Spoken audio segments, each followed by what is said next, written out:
Welcome to The Big Picture, a show that takes a deep dive into the political landscape of not only America, but right here in our own backyard of Illinois. It's showtime, folks. The Big Picture is on WCPT 820. And now, here's your host, Edwin Eisendrath.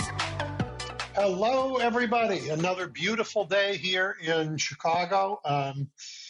Bennett capped a week. Oh my gosh, what a week in politics. I'm not interested really in the bromance stories. I mean, social media isn't real life. And this week, I don't know, nothing made that point more clearly than that Musk-Trump breakup. I mean, even the New York Times thought it was worth putting their nasty X posts in print as if their meanness, their pettiness, their corruption, their greed and ambition were newly discovered secrets. They aren't. It's not really news. So let's talk about reality, the reconciliation bill. You know, the big, beautiful one, the one House members passed but now claim not to have read, the one senators say they have concerns and they object to, but they might yet still vote for. It's Project 2025 enacted into law. That's what it is. From zeroing out legal services to gutting Medicaid while extending tax breaks to billionaires, from unwarranted new defense spending to selling off our national parks, this bill makes Americans poorer, less safe, less healthy, less free, and far more in debt. It should be dead on arrival. It should have never gotten this far. It's also a tyrant's dream come true. The bill enjoins the judicial branch from ever holding the administration in contempt when it ignores judicial orders or decisions. And Congress, the only other branch of government that could restrain the president, has already passed laws neutering itself. That happened, when they said a calendar day wasn't a day in the last CR, effectively giving Trump permanent emergency powers. Really dangerous stuff. Look, Trump and Musk share this idea that the American government is theirs to use for their own personal enrichment. But look, there can only ever really be one king.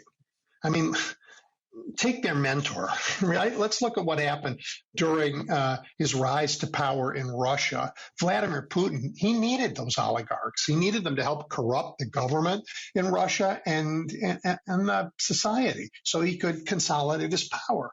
But as he did, he found less and less need for those same oligarchs. They ended up where'd they end up? Either in prison or falling from high-rise windows or in planes that somehow exploded in the sky. The same dynamic, though happily less violently, is playing out here. Musk made a lot of money by empowering Trump, but now that Trump is empowered, he really doesn't need Musk. Look, today Trump has passed beyond the need for any of those oligarchs, but he is not fully and forever lodged in the White House. Right now, he's free to use our government to solicit bribes from American companies and foreign governments. Sherry Redstone and Paramount and Jeff Bezos and Amazon sure look like the former. The Qatari jet and all that cash pouring into Trump crypto wallets, that sure looks like the latter. Right now, Trump can manipulate the stock market for his own benefit. His on-again, off-again tariffs make no sense as policy, but they sure do create opportunities for investors in the know. He's even free now to arrest lawmakers and judges who annoy him. We have plenty of evidence that he has done all these things. Still, we Americans are not yet powerless. I mean, Mr. Trump himself is immune from prosecution for crimes he commits as president. That's what the Supreme Court said last year. And you know how I feel about the court. They also gutted the Voting Rights Act and shut the door on gerrymandering cases. They're no fans of our democracy. But while Trump may be immune, his administration is not, at least not yet. But if the reconciliation bill becomes law, then the administration will be free to, ignore the courts. They'll be free from any law whatsoever because no court will have any power to enforce any of its rulings through contempt proceedings. Those executive orders, all those executive orders, right now, they're memos to the executive branch directing them to take particular actions. This is the president saying to his branch of government, here's what I want you to do. But should the Senate pass this legislation, those executive orders will effectively become the law of the land. And just like that, we will have undone the American experiment and given all of the power to rule to one man. That is bad. That is really bad. And the bill does more than that. It also tells us a little bit about what that man, Mr. Trump, would do with the power. And look at the bill. He would end scientific research as he know it. He would close universities that bother him, like Harvard. He would use the power that he has to direct the IRS to take away the nonprofit status of news organizations whose investigations embarrass him. And then there's this. He would make sure that no one elected to Congress is seated in Congress if they were elected in a state that refuses to submit to his executive orders, drastically limiting voter registration. Right? We'll have meaningless elections and a largely compliant media, just like they do in Russia. And he'll be there till he dies. And that brings me back, of course, to the Trump-Musk story, because it is the old and sordid tale of dictators and oligarchs. It is not, as the media seems to think, at least this week, it's not the story of what's in the Epstein files or of whether Musk's rockets will pick up astronauts from the International Space Station. It's required by contract. It's not the story of which of these hateful men is telling the truth and which is lying. It's not even about their nasty pettiness. The existence of their fight has a deeper meaning, and the press has missed this.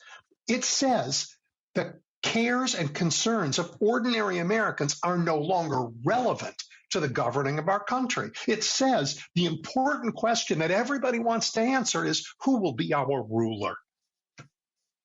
Well, I, for one, demand that we answer another question before we even consider that. Let's ask, why should anybody be ruled? What sense does it ever make to hand over all that power to one person? Aren't we better off in a society where we work out our differences in legislative assemblies and then only empower an executive to carry out the laws we consent to? Honestly, Americans answered that question nearly 250 years ago. We said no to kings. We said all are created equal. And since then, Americans have fought and died to create, to protect, and to expand the world where that answer is our reality. We are, after all, endowed with certain inalienable rights. And that means it cannot be taken away. Nothing a craven Congress, a corrupt executive branch, and a corporate captured court can do can sever us from those rights. But you know what they can do? They can create an illegitimate government that violates them every day. That's what this bill will do. We must not allow it. We must not. All right, I'm going to take a break. Great show for you. Former Congressman, former Republican, newly announced Democrat, Joe Walsh is going to join me as soon as we come back. Don't go away. You're listening to The Big Picture with Edwin Eisendrath on WCPT 820. All right, everybody, as I told you before the break, former Republican, former Congressman Joe Walsh is kicking off our show today. He broke with his party, I think, in 2020, and this week he recently announced he's joining the Democrats, and that, of course, got me curious. Joe, welcome. First off, Edwin, it is an honor and a pleasure to speak with you, my friend. Thank you. No, listen, I'm happy you're here. Joan Esposito is a big fan. And she told me to be sure to say she's happy to have you on anytime. Yeah. But, we have some of the same listeners, but not all of the same. And I think it's worth taking a minute just to, before we talk about the politics of the day, we have the time here to do this. I'd like to talk about you. what first got you into politics and what drew you to the Tea Party movement? And then we can talk about how, you've evolved your way away from that. But it's sort of an interesting journey. It's Edwin. It's an interesting, bizarre, unique journey. I don't know of anyone who's been down the same road I've been down the last 14 years. Look, I'm a former teacher and a social worker. I became Tea Party because I've always been generally more libertarian in my beliefs. I believe in a more efficient government. I believe in freedom, democracy, and the rule of law. I fear government overreach. I ran for Congress in 2010 like a lot of the Tea Party did because of the debt. As I would say back then, the bankrupting of future generations. I went to Washington pissed off at both parties for contributing to the debt. I found out in about one afternoon in Washington, D.C., that my Republican Party didn't really give a damn about the debt at all. So I didn't last long in Washington. But then I went on the radio. I became a right-wing radio talker in Chicago and around the country. And still just passionate about the things I believed in. You know me back then, Edwin. I was a political jerk. I said stuff I regret. And I was a fighter. And sometimes because I believed in things, I'd get over my skis and I'd say stuff I shouldn't say. But I helped to contribute to the divide in this country that led to that horrible man in the White House. I voted for Trump in 2016. And as I've said 1,000 times on CNN, I voted for him. I didn't pay attention to him. I didn't take him seriously. I understood why people supported him because he was a disruptor, and I was a disruptor. I thought our politics was broken and we needed disruption. Turns out he was an evil disruptor, so I turned on him pretty quickly after he became president. I publicly turned against him 7-8 years ago. I left. I tried to primary him in 2020, which was crazy. And then I left the Republican Party in 2020, and I've been a political independent ever since. Yeah, it's so interesting. I want to take you back a little bit to 2008, 9. I remember that the beginnings of the Tea Party movement, and I would see these gatherings outside where people were protesting. This was, of course, during the financial crisis when no one was holding the banks accountable and people all across the country were losing their homes. And there was this sense that our government did not understand what was going on. And I would say to people I know, I think I even said on the radio, in the 1930s, during the Great Depression, you had John Steinbeck writing The Grapes of Wrath, and a lot of art and culture talked about the experience of people who were suffering. And what we had was Hollywood gave us Iron Man, the story of one of the wealthiest guys in the world who's saving the world, while the rest of us are going broke. Yeah. Oh, Edwin, that's so true. And a lot of people forget this. The Tea Party began before Barack Obama became president. It began because people were pissed off that George W. Bush decided to bail out the big banks and the wealthy. And as you say, average folks were losing their homes. That sparked the Tea Party. And then it turned into kind of like, the size of government, a debt thing. And it turned into some uglier things as well. Yep. So it was just in such a painful moment that we had. I mean, if there are a lot of moments who gave us the legacy that we are living today, but one of them is the way we handled that terrible financial crisis, where not a banker was held accountable. No, nobody went to jail, and yet we know financial fraud cost hundreds of millions of people their savings and millions of people their homes. And I would say, Edwin, I don't know your view on this.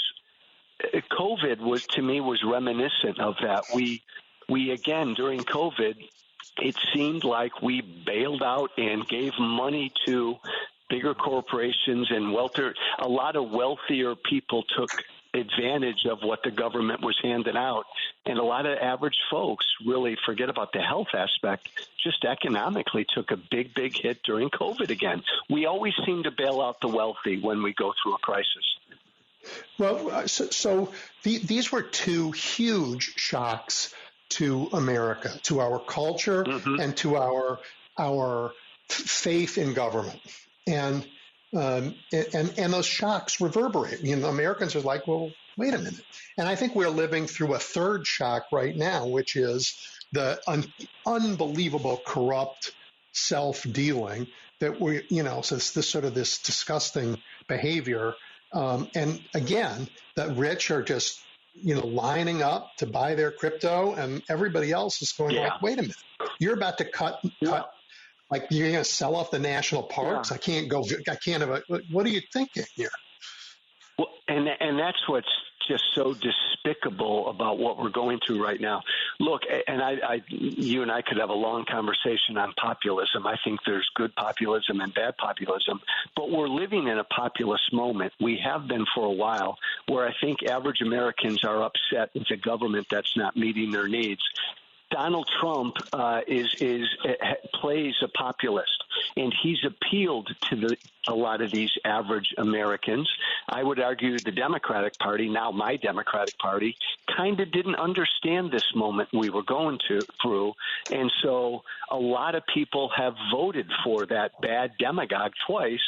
And look what he's doing right now. I mean, just open corruption out in the open, benefiting him and his wealthy friends. Yeah. For a while you were a Republican, I heard this a lot, and I've heard it from many Republicans I know. That they say, we fight. I hear it from Democrats too. Actually, Republicans know how to fight. Democrats aren't fighters, and I think that's Kool-Aid, because the Democrats that I have worked with in my life, the ones I know, they're not wimps. I mean, Bill Clinton, Rahm Emanuel, Harold Washington, Nancy Pelosi, these are Hillary, they're fighters, and they're very tough. So I completely agree with you, but damn near everybody you mentioned there was a generation ago. Oh my gosh, I would give my right arm for a younger Nancy Pelosi, a Bill Clinton. I completely agree.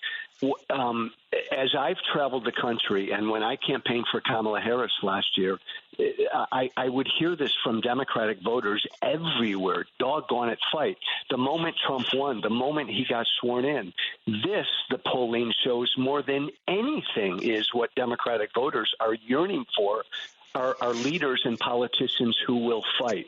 It's part of why I became a Democrat, because for better or for worse, you want to model some fighting behavior. I've always been a fighter, and I want to encourage and help teach Democrats, because Edwin, I really believe in my bones that guy in the White House is everything our founders feared. So we have to fight. Yeah, I see it all over the place. I think we will get it when we have primaries, and again, it's very hard to pick it out of, and our Congress is too old. I mean, no question, they're definitely too old for the fight. But we're going to see a change, I think, in the next couple of years as younger people come in. And I mean, Americans generally are fighters, and both, no matter what party they're in, we don't shy away from a good fight.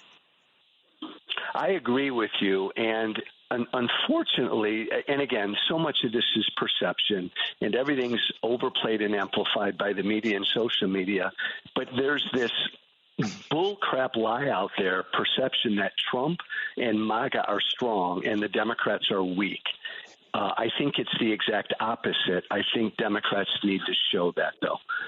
Yeah, let's talk about how. Let's take one of the weakest members of MAGA that I can remember, and that would be the Speaker of the House, who's possibly the weakest House Speaker maybe ever. It's hard for me to know. I don't know every one of them, but like won't stand up for his institution in any way. So how is it that the Democrats in the House aren't every day holding an event to say, here's what these guys are doing today. There are plenty of Republicans who show how this can be done. What's his name from Ohio? Oh, my God. What's his name? Name just went out of my head. Jim Jordan? Yeah. It's not that hard to be a Jim Jordan. In the minority, he's still a pain in the ass. Yeah, he is. and Edwin, that's my evolution. Jim Jordan and I used to be good friends. Now we don't even speak. But to your point, in my Republican days, when we would all huddle privately, we knew that we would fight to the death to get what we wanted to win. And we knew Democrats wouldn't go that far. That's got to change. You talk about this speaker. I would argue he is the weakest speaker in the country's history because he's literally abdicated his entire branch of government. We don't have an independent Congress right now. Nope, not at all. It's really shocking. Not at all. So I do think the Democrats can step up and be tougher there. There are plenty of opportunities, like everyday opportunities. And I recognize the strategy now. I wish they took your advice, and I wish from the moment he was sworn in, Edwin, because remember the blitzkrieg, every day he and Elon Musk were doing stuff, and Democrats just seemed to be caught flat-footed. And I wish they'd been out there every single day, because look at the destruction they've waged these past 4.5 months. You and I could have a lot of fun. We could go stand outside of a grocery store with a camera and say to people as they come out, well, how do you feel knowing that nobody's inspecting your milk anymore? Or, gee whiz, exactly. Nobody's going to tell you if that lettuce has salmonella. We don't. And Edwin, we're not getting that from any Democratic leader. And I say this as a former member of Congress. It's hard for a member of Congress to kind of stand out and be that voice because you're one of so many. But, Illinois, your governor there, J.B. Pritzker's been pretty darn outspoken. There have been a few governors that have spoken up. Sure. They've taken their shots. But every week there's stuff to talk about. And I do think that once we start having primaries, we'll start to hear this in a much stronger and more regular and coherent fashion. I agree. It is very hard to do you've just joined a party that does not believe in leadership. So there's a lot of different. Then that's perfect. That's my kind of party then. That's perfect. Yeah. But I will say, when Trump won this time, a lot of people just checked out. They were so saddened and devastated. But organically around the country, there's been a real resistance growing. Like on June 14th, a week from today, you're going to see protests all over the country, millions. So they're going to have to kind of prop up our leadership a little bit, I think.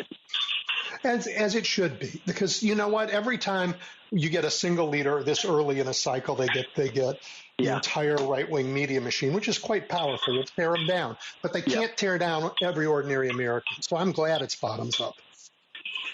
I agree. I think it'll be more effective in the long run, and I think it will help Democrats take back the House next year, at least the House. Me too. Senate's going to be tough, but I think they get the House. All right, so let's just talk about a few of the fun things in the news, like Trump's military parade that's coming. I think it's disgusting.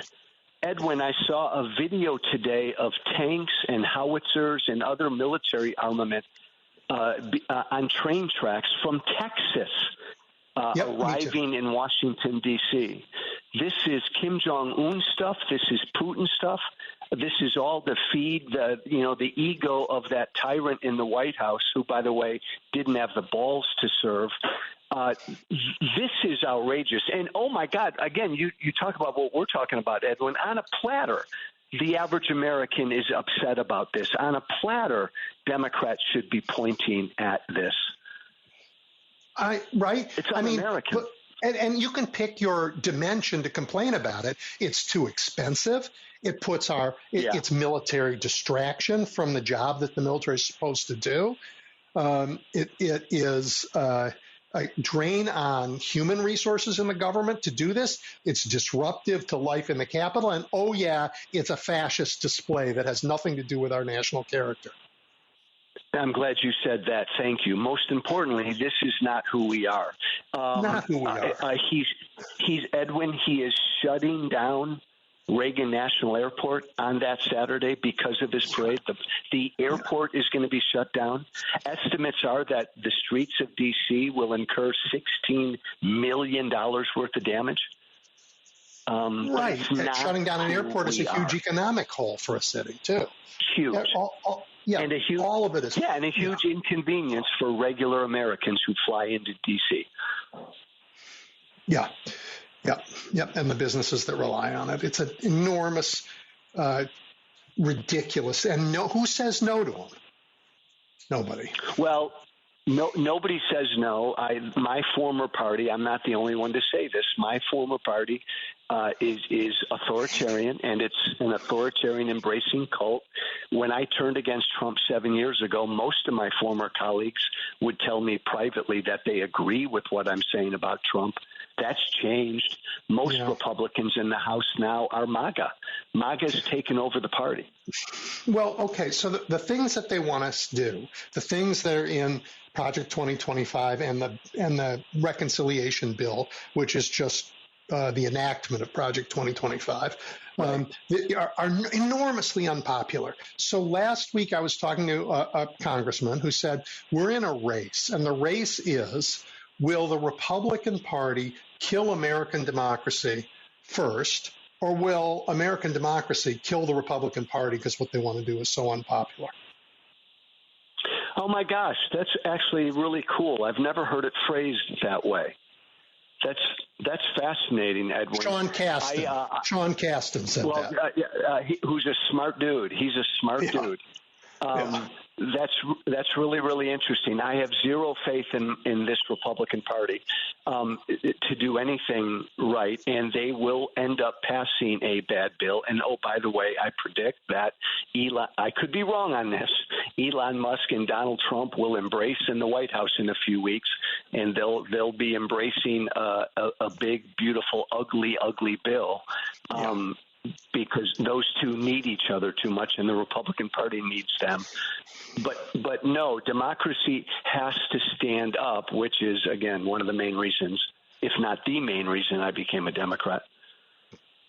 Okay, well, so and your party used to stand for democracy all over the world and a muscular version of defending democracy around the world. Have you ever seen anything like a country that changes sides in the middle of a war like we just did with Ukraine? No. It's like maybe Italy in World War II. But I mean, it's like it's just so disgraceful. And that's because their guy got beaten. Yeah. And I don't think Americans sufficiently are focused on that because there's so much that he's doing destructive at home. But when you pull back and you really think about it, because of who's in the White House right now, this country, America, is not on the side of the free world. I mean, think about that. Trump's with Putin. Trump's on Putin's side. Trump's not with NATO. Trump's not with our allies. Trump's not with Ukraine. And he's our president. What a frightening, frightening thought. And I know Europe now understands it. Well, and Europe is correctly saying, look, you elect him once, maybe it's an accident, but you elect him twice, that may be who you are. And so I think they're going to, the rest of the world is going to move on and leave us as far as they can in the rearview mirror if they can get away with it.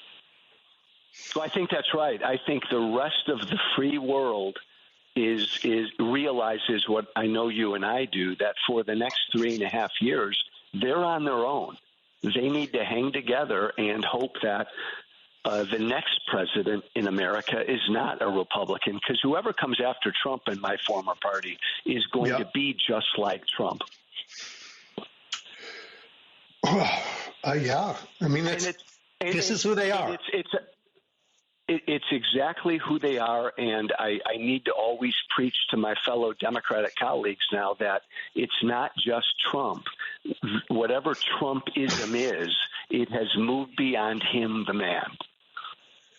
No, the entire Republican Party is a threat to American democracy, and they have to be treated that way. They don't believe in it. And they've undermined it for years in states.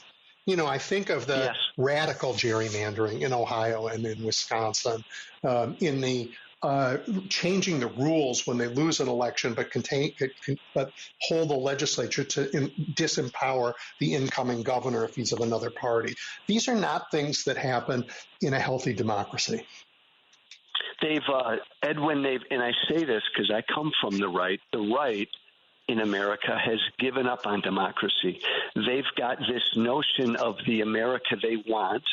They no longer believe democracy and elections can get them that America, which is why they so eagerly embrace a strongman. Again, coming from the right, and I know you know this, the right in America has always been more susceptible to embracing authoritarianism.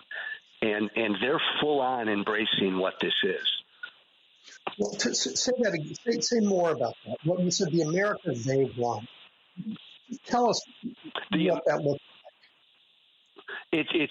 Edwin, I'd love to just say it like 1954 America. And again, I come from, these were my voters and my supporters. This is what they've told me for 8, 9, 10 years. Joe, we want an America back where men marry women and women marry men. Joe, I want an America back where there were just 2 genders.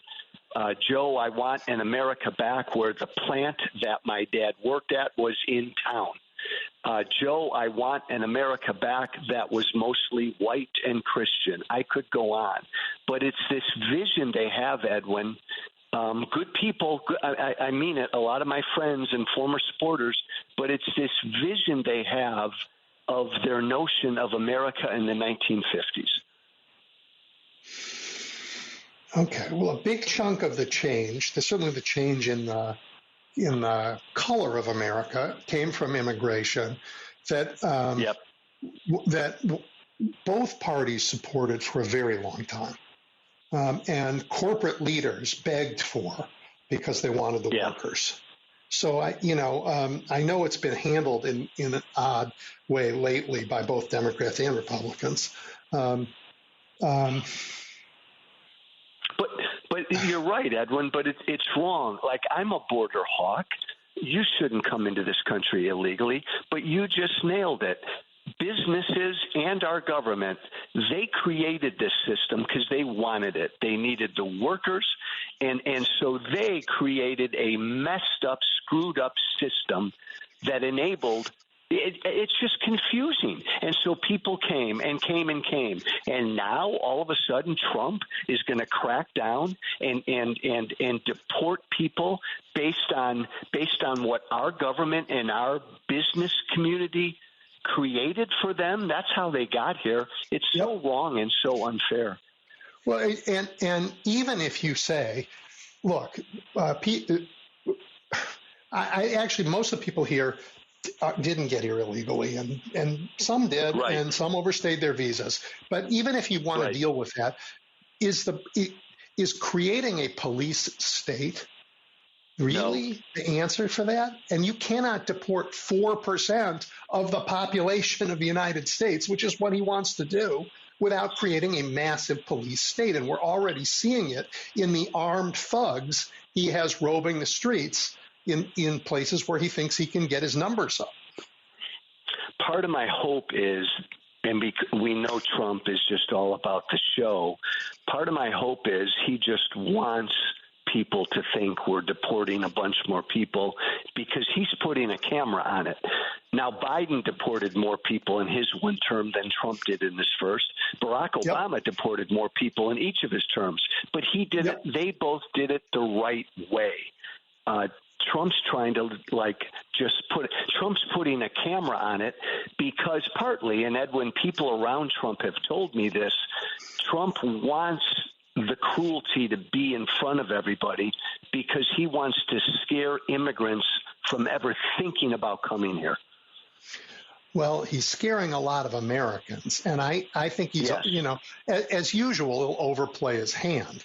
And Americans don't like what they see. They don't like it at all. Agreed.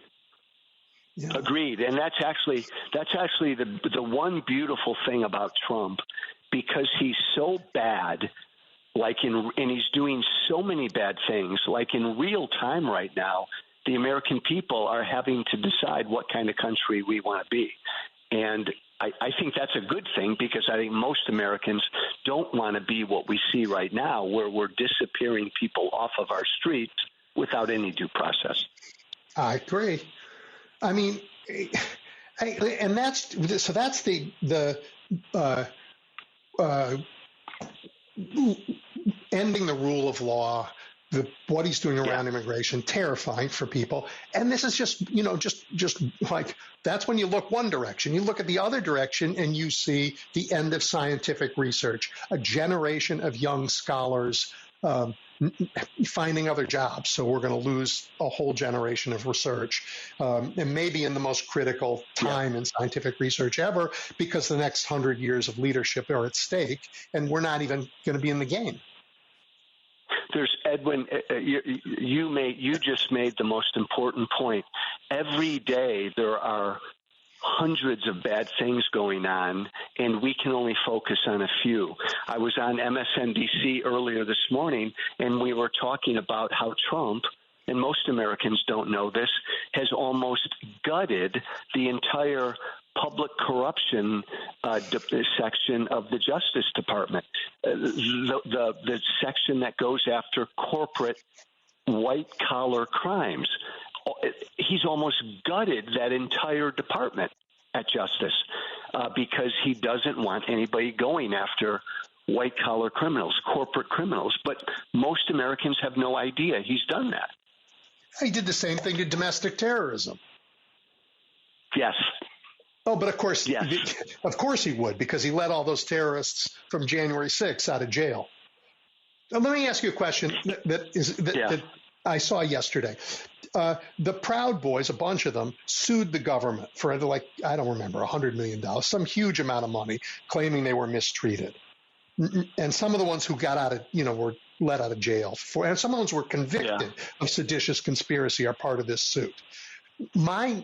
Immediately, my warning signs went off that said, that guy, that terrible guy in the White House, is going to tell Pam Bondi not to defend, so that they can just hand money to these terrible people. I don't think that's beyond belief. I said this earlier this morning on MSNBC too. We literally do not have an attorney general right now. I need America to understand that. Pam Bondi is Donald Trump's personal lawyer. We do not have an attorney general. Just like I would argue, we do not have an independent legislative branch. Hello, America. We're supposed to have 3 independent branches of government. We don't right now. And so Pam Bondi, Edwin, will do whatever Donald Trump tells her to do. Yeah. And as the good people quit, the Justice Department is just his law firm. Yes. And, oh, by the way, again, you and I go on and on. We have a 17-year-old in charge of the Defense Department. I mean, it just go on and on and on. Let's spend a minute on the Defense Department. If you had a Secretary of Defense, he would have said, no, you cannot take all these weapons and put them in your parade. We actually are trying to keep people safe here. There's a world. These weapons we put taxpayer money out there. We built these weapons. Yes. We bought them. We trained people to use them, and we didn't train to use them to march down Washington streets in the Capitol so that you could cosplay Joe Stalin. Yes, but we don't have that. He put people in charge of all of these departments, all of these agencies.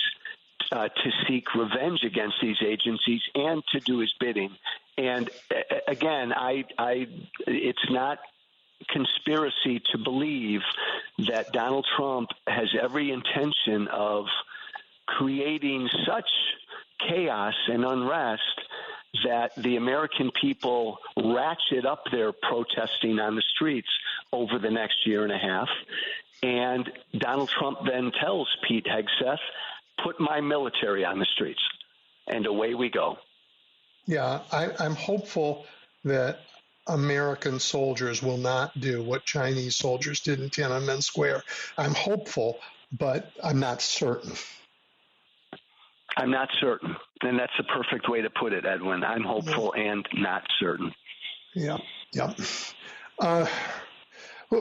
Before, a minute ago, you were talking about your good, the people who are good folks who've drunk too much Kool-Aid and who want 1950, I assume 1954 before Brown versus Board of Ed, and really don't fully understand that world wasn't what they think it was in the rearview mirror.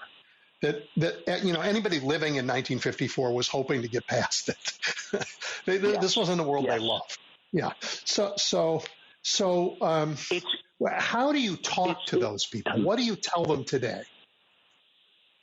And that's a great question, because I still do talk to them every day because I come from them. You know what? Part of the problem is I need to. They've been fed such disinformation day after day for the past 10 years. And when I have a conversation with a Trump voter, I really try to address first some of the untruths and get at those to see if there's any wiggle room from them to listen. Like, Donald Trump didn't really win the 2020 election, don't you? And I get into things like that. Or the Haitian migrants, my friend, they're not eating people's cats and dogs, don't you? But Edwin, I call them good people generally because, and I know they're responsible for their own actions, but they've been fed a pile of lies on a daily basis, not just by Trump, but by every person on Fox News, by the way, Elon Musk, right? Elon Musk had the largest platform in the world. He still does. And last year during that campaign, no one spread more disinformation, echoing what Trump was saying than Elon did. And so they've been lied to for years and deceived for years. I agree. That's difficult. That's difficult. Very difficult. I had this, the people who are listening on the radio have heard me say this before, but I had this experience after the Berlin Wall fell, and I was in the former East Germany, taking a tour of one of the extermination camps, Buchenwald. Yeah. And the tour guide kept crying. And I finally said to her, look, you've been taken in this tour 100 times. Why are you crying so much? And she said, I am so mad. I have been telling lies to people for 20 years as they've taken these tours, because that's what I was fed by the Stasi and the East German government. And in the last 3 weeks, I have finally seen the files and seen the truth of what happened here. And I am so mad at the people who made me tell all these lies. And I keep thinking that's what's going to happen to Americans when they wake up. They're going to be like her. I agree with that. And whenever I do get through to a Trump voter, it's usually when they realize they've been lied to, and then the light bulbs go off. I will say this, Edwin, Trump's tariffs. I mean, Trump lies about everything, right? And his supporters generally believe his lies. But he's not going to be able to lie about the economy because even his voters live the economy. So you will all feel it. So Trump can't say your 401k is doing great when it's not, or your job is great when you've lost it. Or your health care is good if the rural hospital closes. Exactly. Oh, perfectly put. Perfectly put.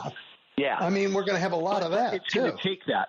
It's going to take, ultimately, I do think it's going to take real economic pain to wake most of them up. Well, he's certainly going to deliver it. I mean, let's talk about these tariffs.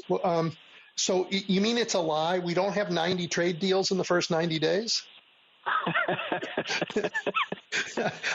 Wait a minute. I'll give him the first few. So, but we should at least have 40 by now. Oh my God!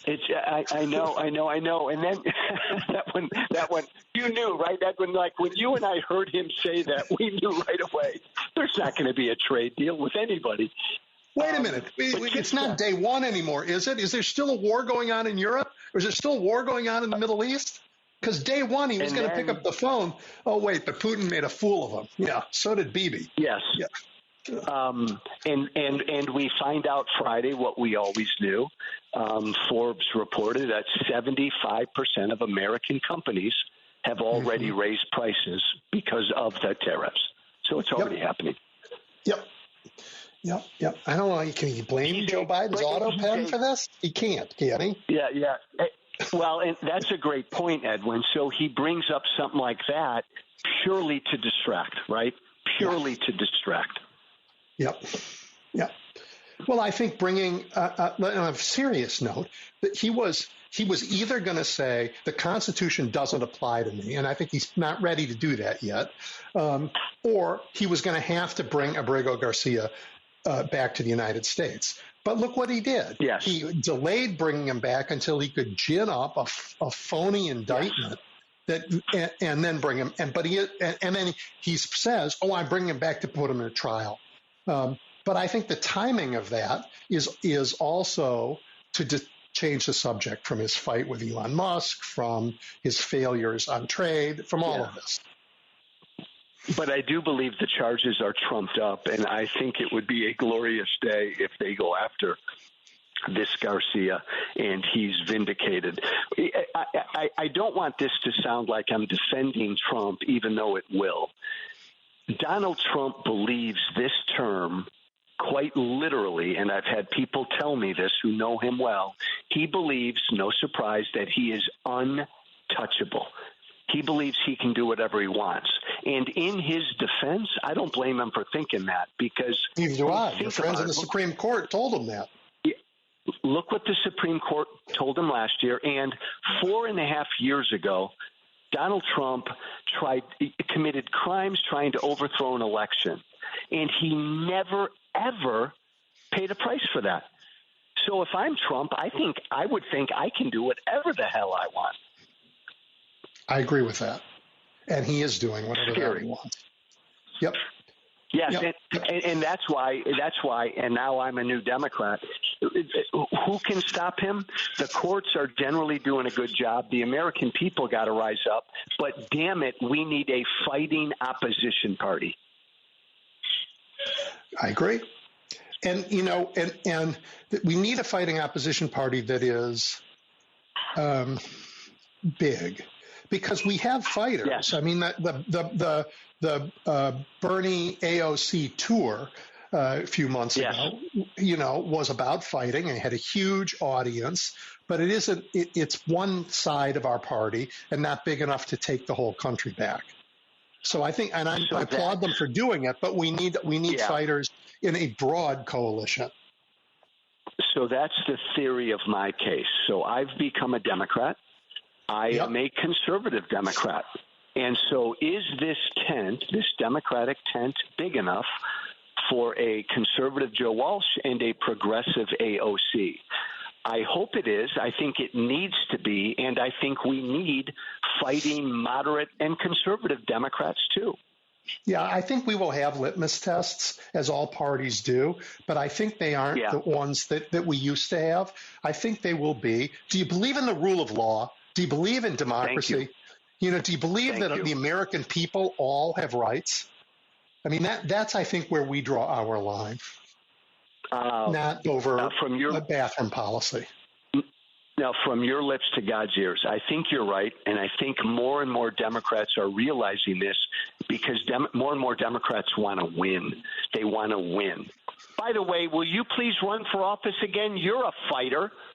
I love a good fight, Joe. I'm too old. I know but you. For all the reasons we talked about before, I want to get young people to do this. I mean, but if it were up to me and I were there next, I would say learning from the lessons of people who've overcome totalitarian moments around the world. Robben Island in South Africa is a memorial. I would say Mar-a-Lago would be a great Smithsonian Museum for American fascism. And we should take it and do it. Completely. Right? Completely. And that's... No, Edwin, you're right. You're right. We need to take their symbols and turn them around, and make them not symbols of their power, but symbols of their shame. And that is, that countries do that, and we did it after the Civil War. Robert E. Lee's home is Arlington Cemetery. Exactly. Right. Exactly. So this is the kind of thing that, like you say, you want Democrats to be tough. They have to pay a price. Oh, my gosh, yes. They have to pay a price for what they're doing right now. Edwin, they have to pay a price for trying to gut USAID, even though the court a month ago said you can't do that. Look at all the damage that's been done. Children around the world have died of starvation because of what Elon Musk and Donald Trump did. Our soft power around the world has been greatly diminished. Damage has been done. Yeah, the world's afraid of us now, and not in a healthy way. What are they going to do next? No. And yesterday, here in our own country, they zip-tied a 9-year-old girl yesterday. And, we're going to deport her. Well, are you kidding me? This isn't us. This is not who we are, and let's make sure the American people wake up to it. And I think we will. All right. So, Joe, I really have appreciated your time today. I really appreciated this conversation. I've had a lot of fun, and I make you an offer. When you want and when you're ready, we will go on the road together. Oh, my God. I'd love that idea. That will be fun. I love that idea. Two old fighting white guys. I love it. I'm ready. I'm ready when you are. It's been great. It's been great to be with you. You're way better than Joan Esposito, and I'll tell her that. No way. No, you will not. Joan does this. I do it once a week. Joan does it every day. It's a miracle. I know she does, and she'll beat me up for saying that. Edwin, it's been great to be with you. Thank you, Joe. Really appreciate it. Thank you. All right, everybody. That was former Congressman and newly minted Democrat Joe Walsh talking about what the journey we've all been on and he's been on and what we need to do together. I couldn't agree with him more. Stay tuned. We're going to take a quick break, and Congressman Mike Quigley is going to, you're going to hear a conversation I taped with him yesterday when we come back. You're listening to The Big Picture with Edwin Eisendrath on WCPT 820. Illinois' 5th Congressional District Representative Mike Quigley has been in Congress since 2009. That means he entered Congress the same election that Barack Obama became president. It was a hopeful time. We were going to end the 9/11 wars, close Guantanamo, and make, real change. But meanwhile, a great backlash was growing across the country. And a year later, John Roberts and his Supremes gave the country Citizens United that corrupted politics and funded that backlash. Throughout, Mike has stayed true to his constituents and to the idea that governing is about making people's lives better. Congressman, thanks for joining us today. It's great to be back. Thank you. Hey, the politics of this week are so salacious that, it's bumped everything from the news. And let's go there, but not right away, because Congress is still, you guys still have responsibilities, and legislation still has to be introduced and championed. And I don't think people understand that sometimes it takes several sessions of Congress before a bill becomes a law. So it's important, even in a time like this, to do the job of putting forth good ideas for legislation, and you're still doing that. That's exactly right. Most legislation has a path, an evolution. When we passed Act for ALS, it was over 3 sessions of Congress. It took a long time. You introduce people to the idea, you build coalitions, you help people understand it, and it moves forward. You get co-sponsors. You get people from the outside to start advocating for it. So, we passed that bill with our friends Brian and Sandra in Chicago. But it's an example of a bipartisan effort. So, we are in this horrible situation now where we are in the minority in the House and the Senate. They control the White House. But at the same time, there's good legislation that we are moving forward with. And we're also building coalitions on what will happen when we win back the House and the Senate and the White House. How we'll fund transit, how we'll build housing. This can't just be about how horrible it is under Republican control and Trump. This has to be about how we would do different, what we would do differently, and how we would build our country in a positive way. Some of that's certainly going to be how to repair the damage of a president who not only did this damage, but did everything he could to burn the bridges behind him and things on our federal workforce and USAID. Yeah, the damage is already incalculable. I mean, I can't even think about all the people that he's killed by canceling PEPFAR. Unimaginable. And I would tell him it's going to get worse before it gets better. Yep. And our job is to leverage our votes to the extent possible to block this horrible big bill and to make it difficult for him to make things worse. So our voice and our vote is what we have. And I'm thrilled and emboldened by the constituencies across the country and in my district who have stepped up and protested against what's taking place. Yeah. So do you want to, so there was a lot there. Do you want to talk about some of the ideas that you're proposing that we do champion when we get back the power to do it? I'm one of the lead Democrats on the subcommittee that funds transit and housing. So important. Well, we've got to build a lot more housing. A lot of this has to be supply side. So the base there is to make sure that there is housing that takes people off the street and keeps people off the street, those who are the most at risk of losing housing. So we understand what that is. We have to have that base there and to expand it, and a path to home ownership for everyone possible. And then, just about everyone in my district, particularly young people, that issue is there just isn't a supply of housing. Therefore, the rent increases that people see, the lack of access to housing. I think there's probably more realtors in Chicago than listings right now. Yeah. Interest rates are high. The president's tariffs are only going to make this worse because the basic cost of building something are going to be going dramatically higher. The deficits caused by this bill are going to make interest rates higher. That means construction loans are more expensive, and home ownership and interest is going to be higher. And that just makes it tougher, especially for that first-time homeowner.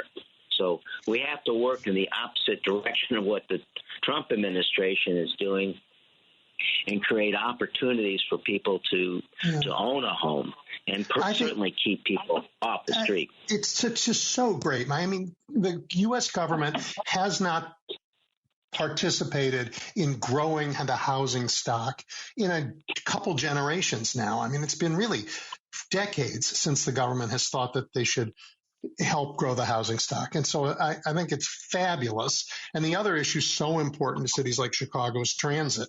So it's great that you're thinking about that too, particularly given in Chicago that transit is facing this enormous fiscal cliff. So right. And what we see here is, I think most people understand now that transit and housing are so inexorably linked. They're practically the same thing.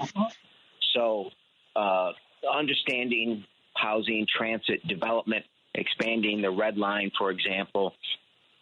But right now we're facing the transit fiscal cliff. So I understand that they weren't able to pass something out of Springfield. I'd like to think that they'll come back soon to try to do just that. As again, we leverage whatever influence we have here in D.C. Yep. You know, had we won back the House, my plan was to run that subcommittee and to help cities across the country meet that fiscal challenge and encourage them and housing leaders to find innovative ways to operate and fund housing and transit programs for the next 100 years, not the last 100 years. The transit has to be focused on pedestrians, bikes, mass transit, and not just building more and more roads. Hey, Mike, a couple of years ago, you and the Democrats in the House, when you had control, passed H.R. 1, which was meant to protect our democracy from the erosions that we have seen happening in states across the country and now in the Trump administration. And those are erosions to voting rights, money in politics, gerrymandering, all of that. And the Democrats in the Senate couldn't push it over the finish line. How are we going to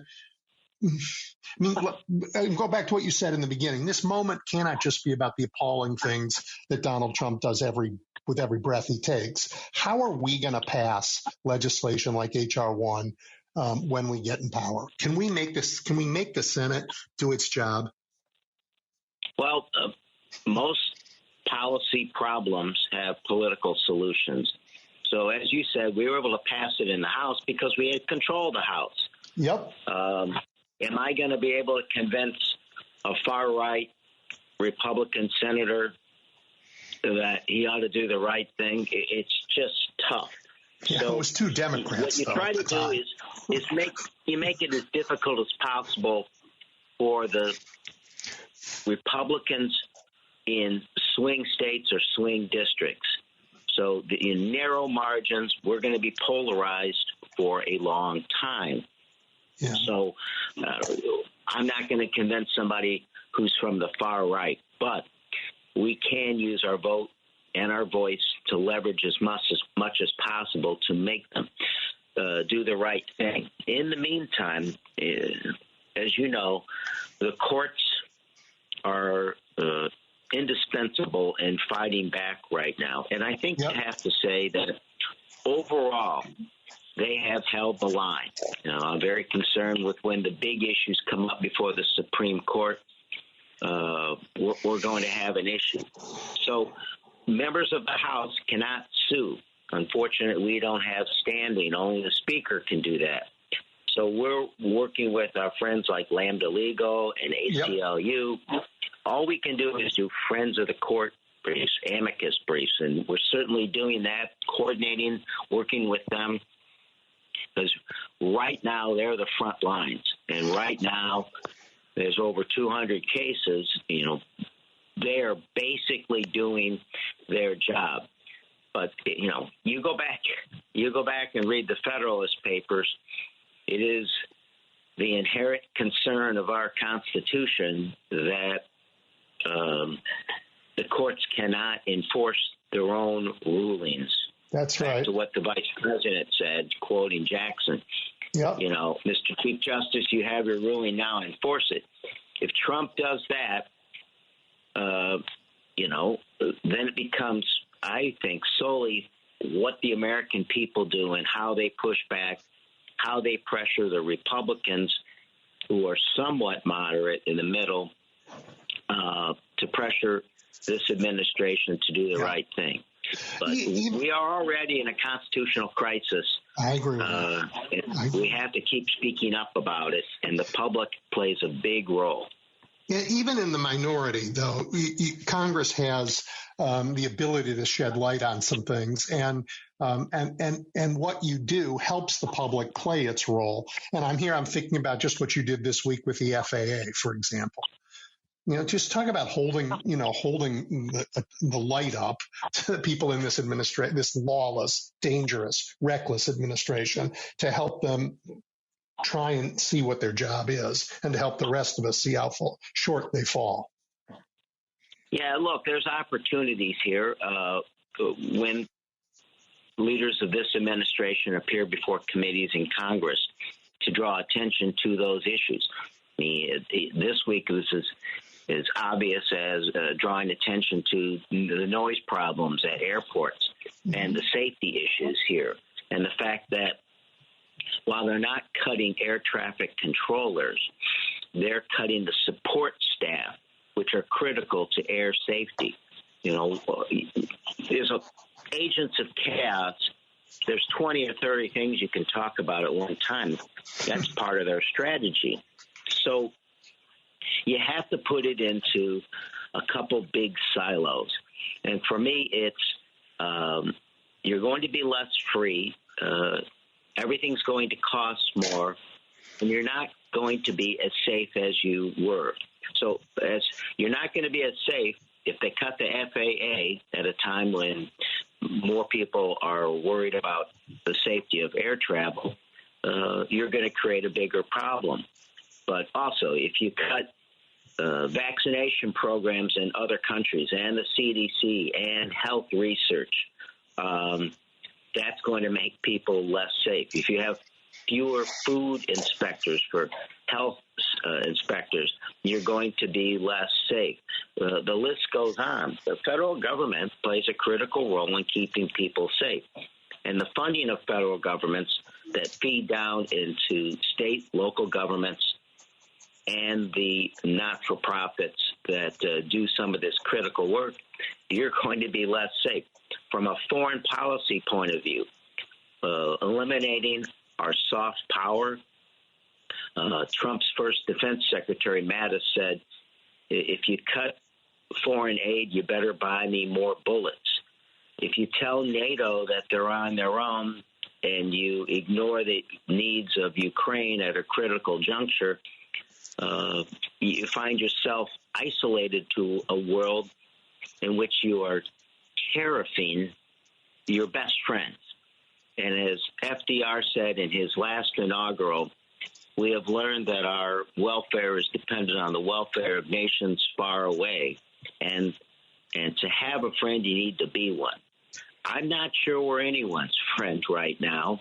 We're alone in a dangerous world, and we're cutting off programs that keep us safe.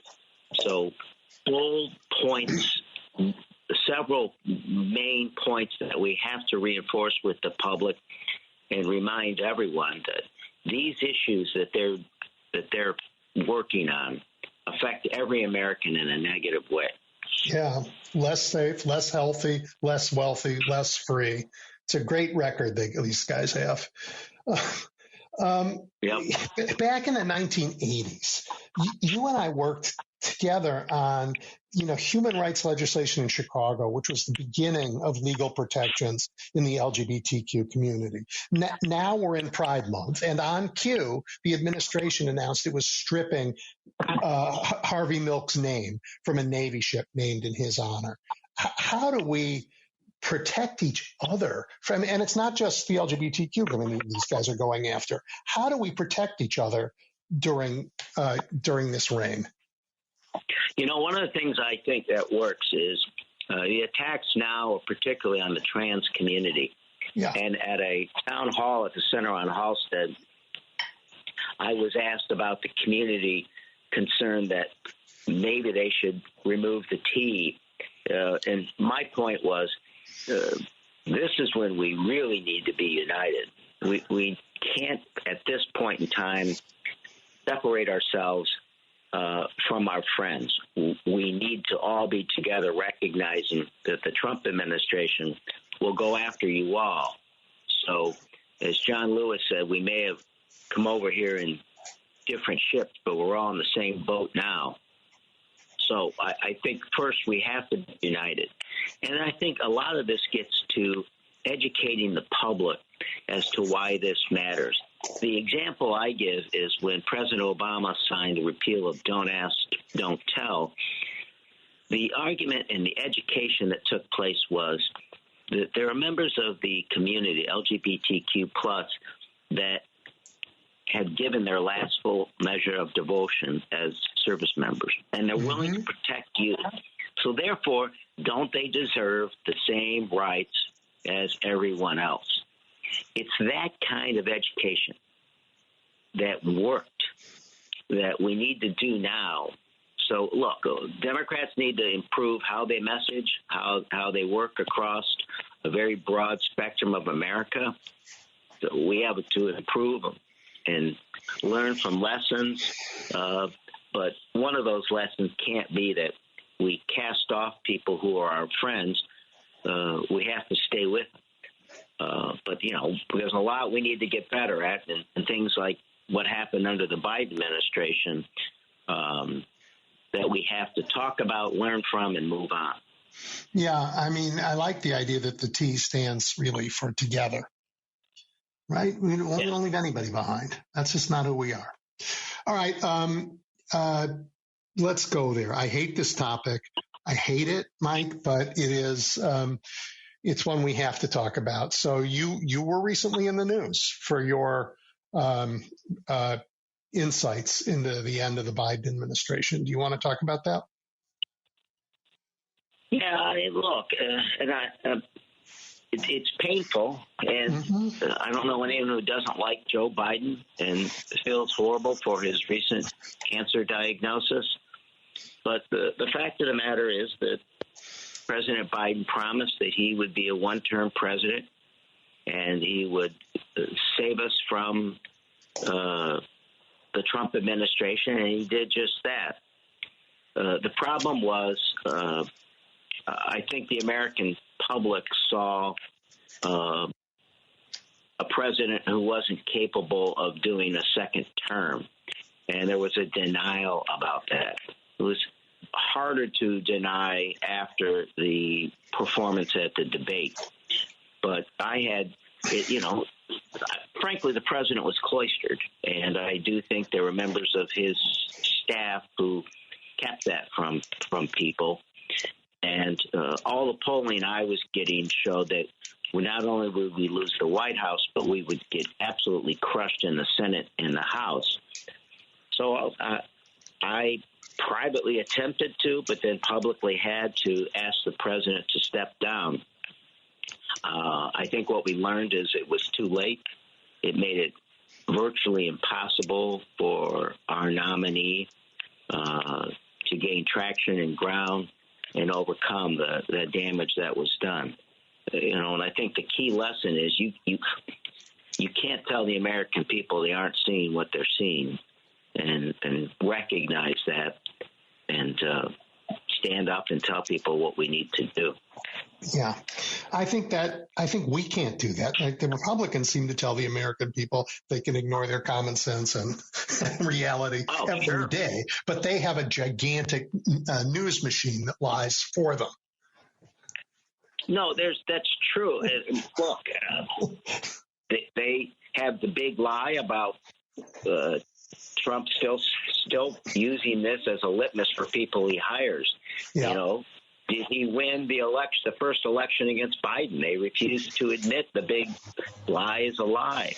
They refused to acknowledge that January 6th happened. The majority of registered Republicans still think that was faked, that those people protesting, the insurrectionists, where 5 police officers died, 140 were hurt. Those are FBI agents. It's just maddening. We grew up with the notion of, I'll believe it when I see it. I think for many of the core Republicans is, I'll see it when I believe it.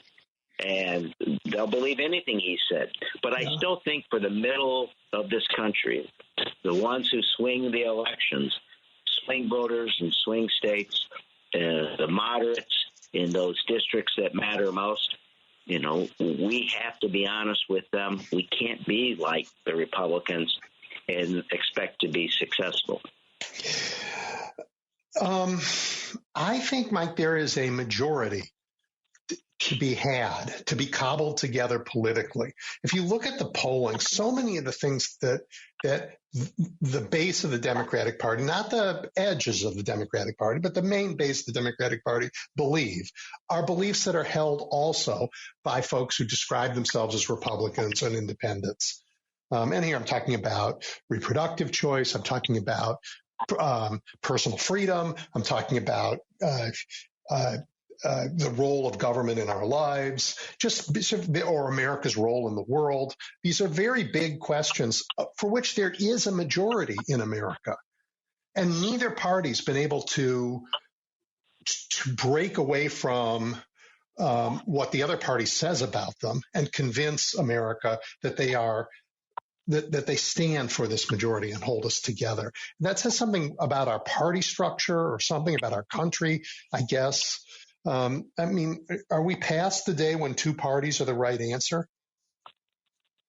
I don't think it's going to change anytime soon. I think the two-party system can work.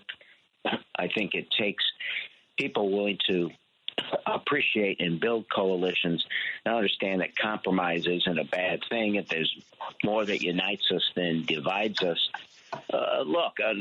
After the first Trump administration, it was narrow, but our party nominated someone who could beat Donald Trump, and we were successful there. The problem was ego and whatever else led the Biden administration to go through. I think we would have beaten Donald Trump if there had been a transition, a primary process.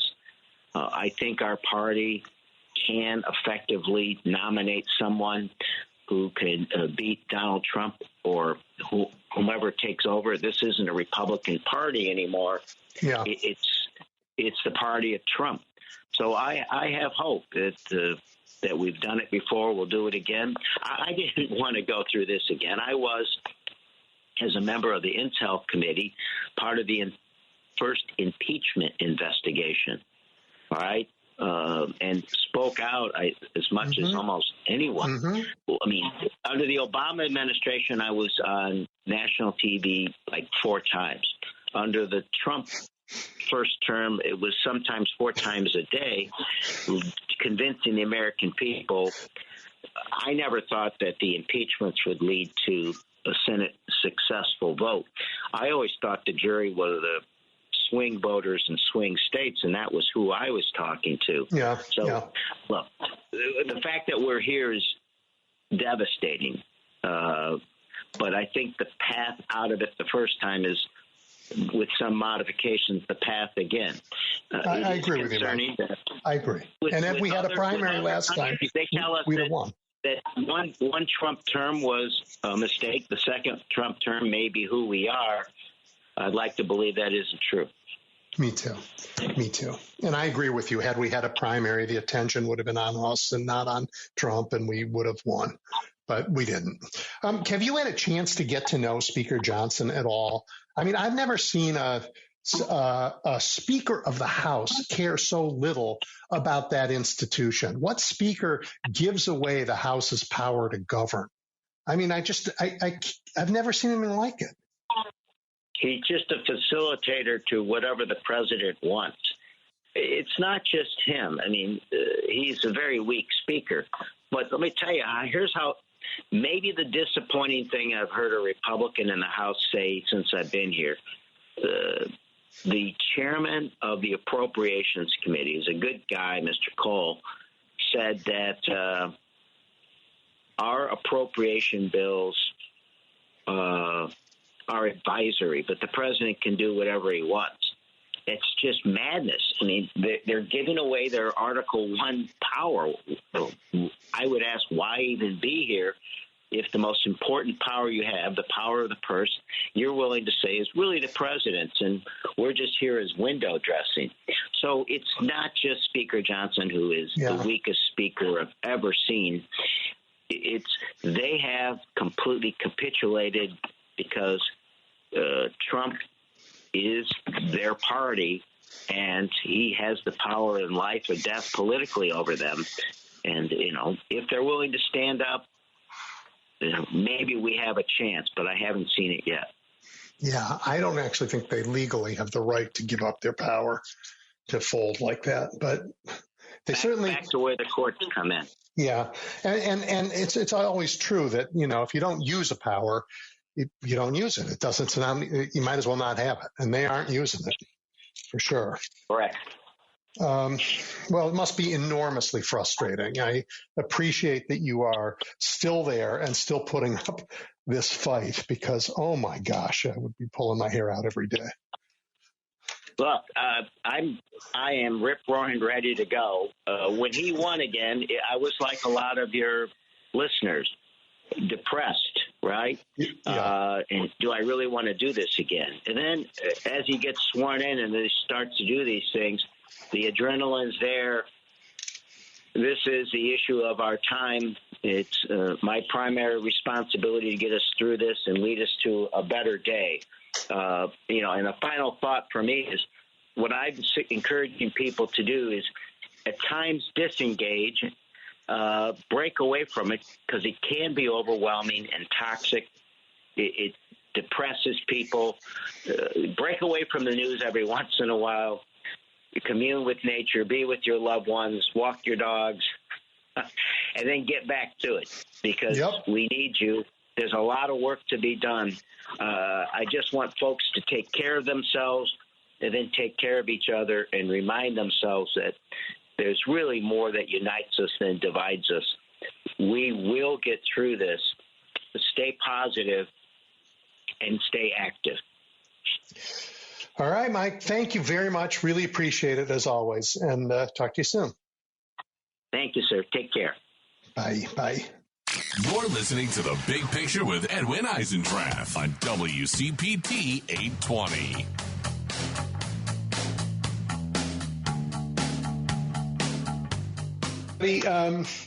Paul just had to remind me to unmute myself. I apologize for that.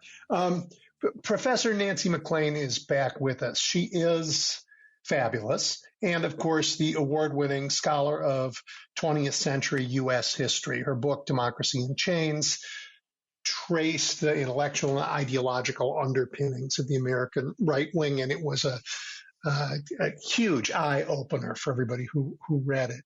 She joined us in January when she'd just taken on a new role as a fellow at the Center for the Defense of Academic Freedom. Boy, that's really like taking the job on the front lines when they're shooting. Nancy, welcome back. It's great to be with you, Edwin. Hey, I'm good. I want to talk about the fight for academic freedom, but I got to begin with some history with you. Yeah. Because I've heard you describe this moment, the roots of this moment, as founded in three groups that have been sort of consistent throughout American history. And I think it'd be really interesting for you to tell people about that. Yeah. I think it's really important for us to understand when we look out at this, it's really this carnival of cruelty under the presidency of 47. I can't even bear to say the name anymore. But we've only had 6 months. And, let me say it for you. Voldemort. Thank you. But basically, I think if we're going to be effective, in standing up to this and in changing a broken status quo so this cannot happen again, we need to understand how deeply, deeply rooted some of what we're seeing now is. And so, I have been lately writing about and thinking about and researching how what we're seeing right now really goes back in American history for hundreds of years, certainly back to the early 19th century when you saw the emergence of a kind of triple-headed hydra, I think of it as, with predatory capitalists and white supremacists and particularly Protestant Christians who seem never to have assimilated the actual teachings of Jesus, just the part about their own salvation. And when we look, we can see that coalition is what brought us to civil war in 1860. The predatory enslavers, who were the richest Americans at that point, whose investments in human beings amounted to more than was in manufacturing and railroads in 1860, and they did not want to give that up. And when Illinois' own Abraham Lincoln was elected in 1860, they didn't, by the way, deny the election results, but they said, that's it. We don't think our property is safe in this national democracy, so we're pulling out and starting the Confederate States of America. And they were, of course, at every step abetted in that and depended on white supremacy, not just of Southerners, but the Northern Democratic Party. Stephen Douglas, was very, very racist then, and so they counted on that. And they also counted on clergy, on conservative clergy. And many Americans don't know this, but there were actually more ministers who supported enslavement and allied with the Southern elite in the North than there were in the South in the run-up to the Civil War. So we saw that period then. It took a tremendous struggle to defeat them. When it did, we got emancipation and the 14th and 15th Amendments. Fast forward to the Great Depression, when another group of property supremacists was in the saddle in the administration of Herbert Hoover. And even though they had set off the worst depression, in world history, and people were suffering horrifically around the country, they weren't going to do anything about it, right? And there again, they depended on white supremacy. They depended on the apartheid-like states, of the South that had disenfranchised African-American men at the turn of the century. And again, they depended on this conservative evangelical clergy to carry their message. But a mass movement of workers and others, overthrew that control, elected FDR, and another massive wave of reform happened that protected us for a couple of generations. Fast forward, to our own time, we see that same kind of alliance with these predatory capitalists, particularly in the fossil fuel sector, who don't want any action on the, impending climate collapse.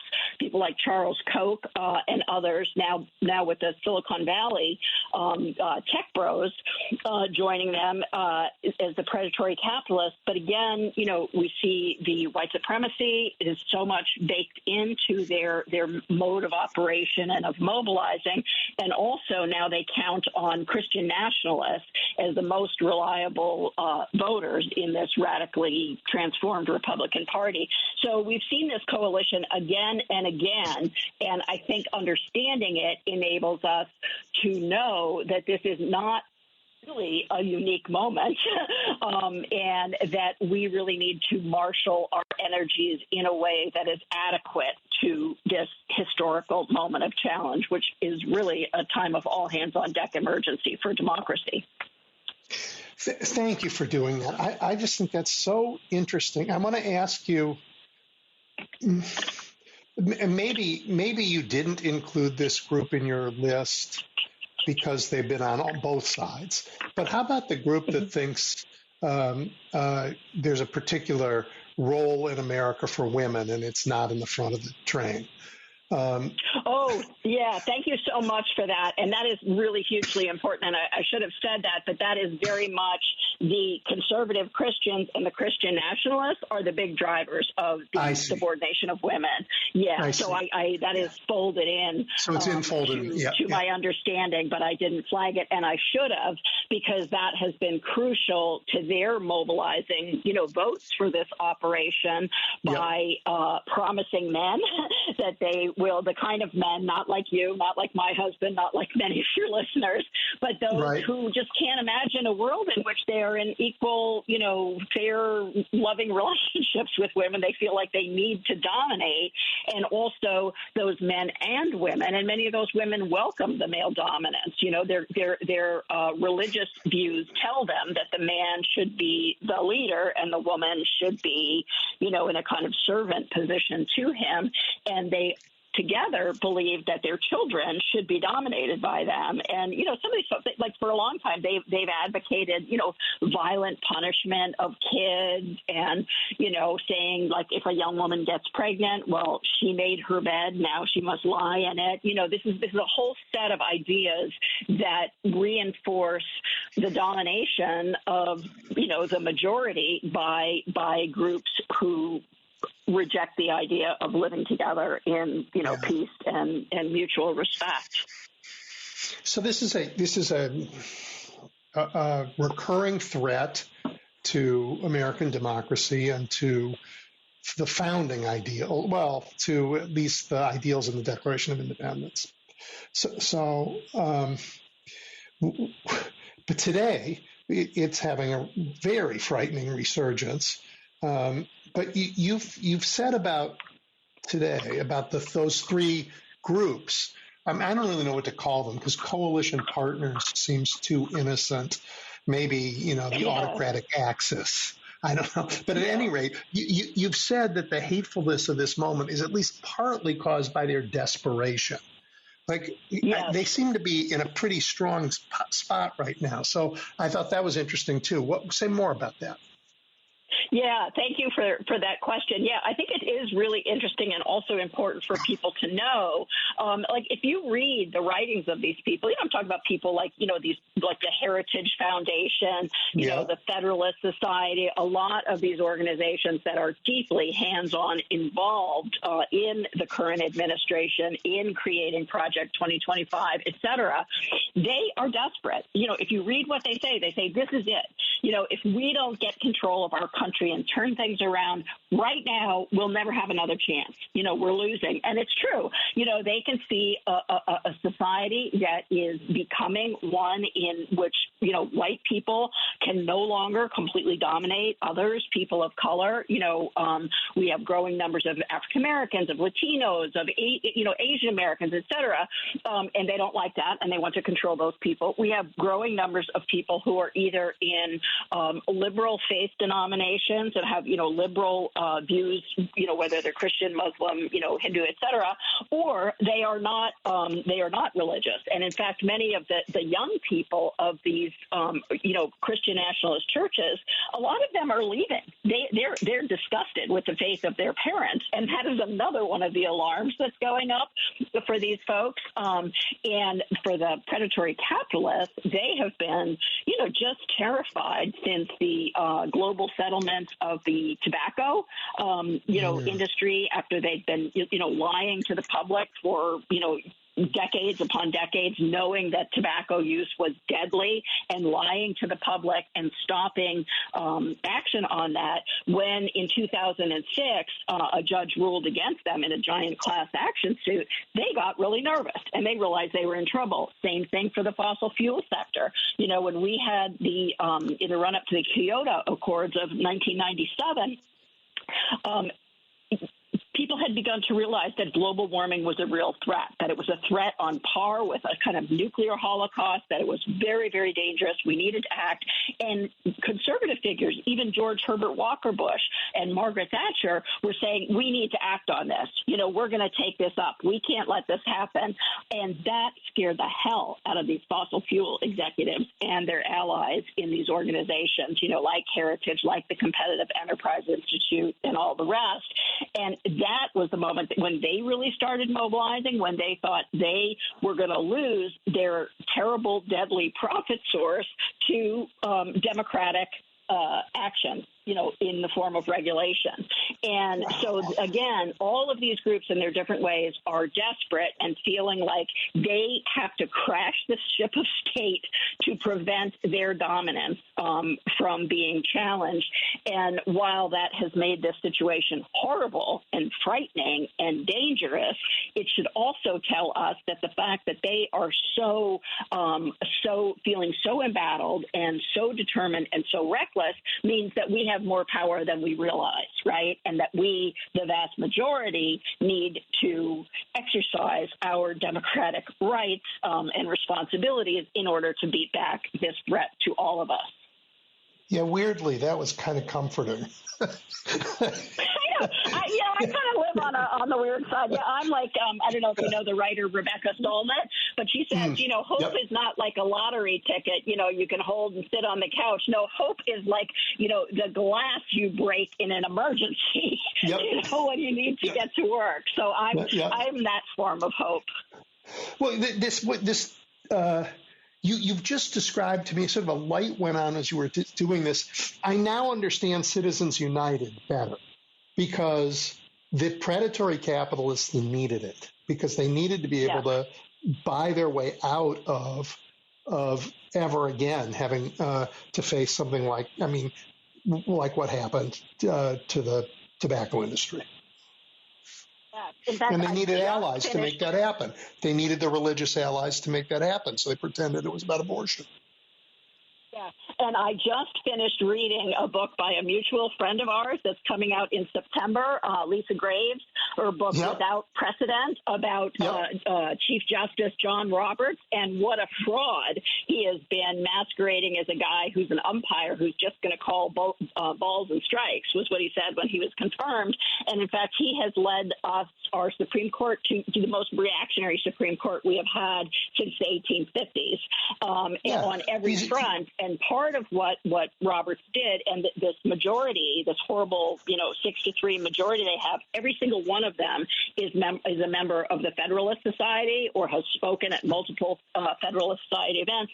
And the Federalist Society was set up by these kind of predatory capitalists. Charles Koch put in seed funding to it, as I described in Democracy in Chains, and many others who really essentially wanted to reverse the 20th century, right? All the popular victories that people had from workers' rights to Social Security to Medicare and Medicaid to environmental protection. All of these the Federalist Society claimed were against the original Constitution. And so Roberts, so the organizations that Koch and these other, reactionary donors fund brought all the kind of litigation that we've seen for decisions like Citizens United, which opened up the spigots so that corporations and wealthy individuals could put unlimited money into essentially buying elections, and candidates. It's gone so far. But they also were behind the Shelby County versus Holder decision that enabled mass voter suppression like we haven't seen since the defeat of Reconstruction, the decision that overthrew regulation, that overthrew the authority of agencies like environmental protection. Yeah, exactly. And so, there are like a dozen decisions that are really big that came out of that investment in the right, in shaping the courts, and in justices like Roberts, Clarence Thomas, and Samuel Alito. And Brett Kavanaugh. Hopeful that, and Neil Gorsuch. After we do win, that we have the courage to, I'd say this all the time, and people who listen are tired of me saying it, but like Mar-a-Lago needs to be taken and turned into the Smithsonian Museum on American Fascism, just like they took Robert E. Lee's estate and made it, a monument to the people who fought against him when they turned it into Arlington Cemetery. And as you were speaking, I was imagining an exhibit at the National Portrait Gallery, since, Trump just fired that at the National Portrait Gallery, because I don't know, the photographs, they're paintings of black people in it, I guess. But I'd just like to see, the portrait of John Roberts right next to the portrait of Roger Taney, and we could talk about the two of them together. Yeah, so Roger Taney, for your listeners who may not remember from their high school or college years, but Roger Taney was the Chief Justice of the Supreme Court who wrote the the majority decision in Dred Scott, the Dred Scott case of 1856, and he ruled in quite despicable terms. You could look it up, but that Americans had no right. No, we're talking even about free people, right? No citizenship rights that the Constitution that should be protected. And he also ruled that Congress had no right to regulate slavery in the new territories, that were being developed in the West, places like Kansas, Nebraska, et cetera. So people have since said that the Dred Scott decision, like the Korematsu decision that enabled Japanese internment, that those are the two worst, Supreme Court decisions in American history. But the Roberts Court will add, right at least a dozen to that. Yep, yeah, so right. People should look for Lisa Graves' book. I think it's already up for pre-orders, and she has a website. I don't know if that's up yet, but I've seen it. But it's called Without Precedent, and boy, is that going to be a blockbuster. Yeah, it sure is. And Lisa's terrific. All right, let's turn for a minute to this fight about higher ed, which you have been intimately involved with. Like Harvard and Columbia are hardly representative of what higher ed is for most American people. But let's talk about them anyway. Harvard chose to fight, Columbia chose to cave, but both are being deeply harmed. Yeah. Well, all of higher education is being deeply harmed, and it is a very devious, duplicitous strategy that the right is pursuing, and everybody needs to understand that they are doing this not because of any wrongs in higher education that they are seeking to correct to make higher education better. No, they want to undermine our colleges and universities because they are authoritarians, and authoritarians do not want to have any independent centers of thought, of criticism, or of power. And that's why they're also trying to take out the labor movement, right, and the nonprofit sector, but they're also particularly going after higher education. And their strategy has been a shrewd one, to attack some of the most, elite, highly regarded, highly rated, and in many cases, in the case of Harvard, wealthiest colleges in America. But they were doing that to make them, like Stalin used to do show trials on his enemies, right? To set people up and make a big spectacle. And that's what they're doing. And what they're doing is going to hurt every single college down to the community colleges on which so many people depend, for job mobility and for entrance to higher ed. They're already devastating the public universities in all the states that this radicalized Republican Party controls, including mine and North Carolina and all through the old Confederacy and many other places. So this is a moment in which Indiana. It was just a very good Yeah, exactly. I mean, it's terrible what they've done. Florida under DeSantis. But this is a moment where I think everybody needs to understand that if you care about democracy, if you care about free expression, if you care about enabling good science, and intellectual life to continue, we should all be standing with Harvard in this fight. And I've had my own criticisms. I joke that, Lyndon Baines Johnson used to complain about those he called the Harvards, right? When he was in the White House. But so whatever you think going into this, the important thing is that they have stood up to this authoritarian regime, and we all need to recognize that stand is crucial for all of us and for the protection and future of democracy in America. Yeah, I mean, I'm going to say things I don't say often. I am very proud of Harvard. I'm proud that they're an American institution, and they are determined to stand up for the right of free inquiry amongst their faculty. And you can say, I don't particularly like what some of their faculty are inquiring about, or the way they're doing it, or the way other people get treated. But this is the principle they're standing for, and they're not going to have a government tell them what to think and what to research and who to do it with. I agree with you. And I think there's also something important about the process of Harvard standing up that's important for people in other schools and communities and for alumni of other institutions to understand. And that is that Harvard's initial impulse was to cave, right? And they did cave on some of the Trump administration's bogus claims about anti-Semitism and stuff. But their faculty understood what was happening, and many in their their student body, and over 800 faculty members, signed a letter calling on the university to stand up to the Trump administration. Their chapter of the American Association of University Professors, which, is a group that I work with and is really leading the pushback and the fight back on this now. They have great leadership in their AAUP. It was very eloquent about what's going on and what needs to happen. So it was really like something we're seeing all over, I think, in this under this administration, which is that the push to defend democracy and freedom is coming from the grassroots, right? Many of the so-called leaders have failed us, whether it's university presidents or media officials or law firms.